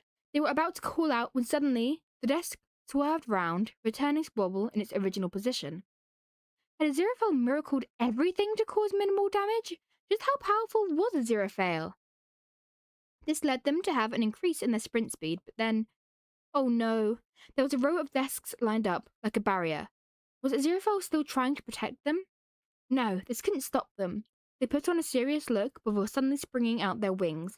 But the gust was quite strong. Still, they fought to rise to the top, to make it. They could do it! There! Their hand reached the top of the desks, and they pulled themselves over the wall. With renewed strength, they flew forward, fighting against the gusts. They could do it, they just had to keep searching. And finally, there it was, an elevator in the distance, and it hadn't been affected by the quakes yet. They flew with great intensity. Their wings were starting to cramp up, but they had to keep going. Aziraphale had done so much for them, and Crowley, well, they had mixed feelings about Crowley so far, but Aziraphale was so very fond of them, so very fond of him, so they had faith in Crowley too. With one final push, they tumbled into the lift, landing unceremoniously. They stood up, shaking off their wings, and giggled to themselves at how well they'd done. Aziraphale was going to be really proud. Aziraphale! They quickly pressed the button, and the lift began to go down. For now, at least, it was smooth. Crowley could fix this. They didn't care if they got in trouble. Aziraphale was the priority now. Everything else could be sorted out later. They stepped out and pressed the button. For a few seconds, nothing happened. They pressed it again and again. Why wasn't it working? But then they looked up, and there, in the distance, was a form of a bird flying towards them. Wait, no, not a bird. It was Crowley using his wings. The demon quickly landed and got in the lift. Right, debrief me. Muriel nodded. Crowley was glad to see they were okay, if a little ruffled. He was starting to get fond of the little angel. Okay, so Aziraphale is okay, but he's gone really weird. He's made this weird storm and the whole of heaven is shaking. Oh, really? Crowley chuckled. Good on him. Is that all? Muriel shook their head. No, he looks really weird. His hair is longer and he has 4 wings and he's got 5 eyes. 5 eyes? Funny, he doesn't like changing his style much, he replied casually. No, 5 eyes? No, 5 eyes? Oh, funny, he doesn't like changing his style much, he replied casually. Aren't you worried? Muriel asked desperately. Was he worried? Well, of course he was. Very worried. But now he knew Aziraphale was the one in control and causing chaos, he felt a lot calmer, as this meant it was likely everyone else but his angel in the line of fire. And that was better than nothing. I've known Aziraphale for over 6,000 years. He'll get through this. We always do. The lift's doors suddenly opened, and Crowley was hit by a sudden gust of wind. Wow, this was intense. Aziraphale really was going for it. Muriel followed behind, much slower and clearly tired. However, he didn't trust the lift to safely bring the little angel back. He also doubted they'd go back willingly anyway. He raised his wing around them, using it to shield them from the gust. Stay under here. The wind is strong, he said offhandedly and casually. Stay under here. The wind is strong, he said offhandedly and casually, as if it meant nothing. But to Muriel, it meant everything. For the first time in their life, they felt safe. Okay. They folded their arms and stayed there safely as the two began to walk forward. This area was much messier. Desks and papers everywhere, and noticeably, no angels. Where is everyone? He called back to Muriel, who seemed to bear a resemblance to a shielding baby bird. Aziraphale built a wall of desks back there to keep the other angels away. Not a single one is hurt. Sounds like him. Crowley rolled his eyes under his sunglasses. Finally, the two began to see something. A swarming sphere of desks, chairs, paper, everything. And there, in the center, was Aziraphale and the Metatron. And that is where I'm going to stop reading today. My throat is slightly sore, and I feel like it sounded quite solid so far, so I'm not going to mess that up. So thank you for listening. Thank you for watching. I think this stream was about 3 hours, so we can probably finish the other one in the next stream, all in one stream. So we shall do that. Thank you for joining. Good luck with your assignment, by the way. And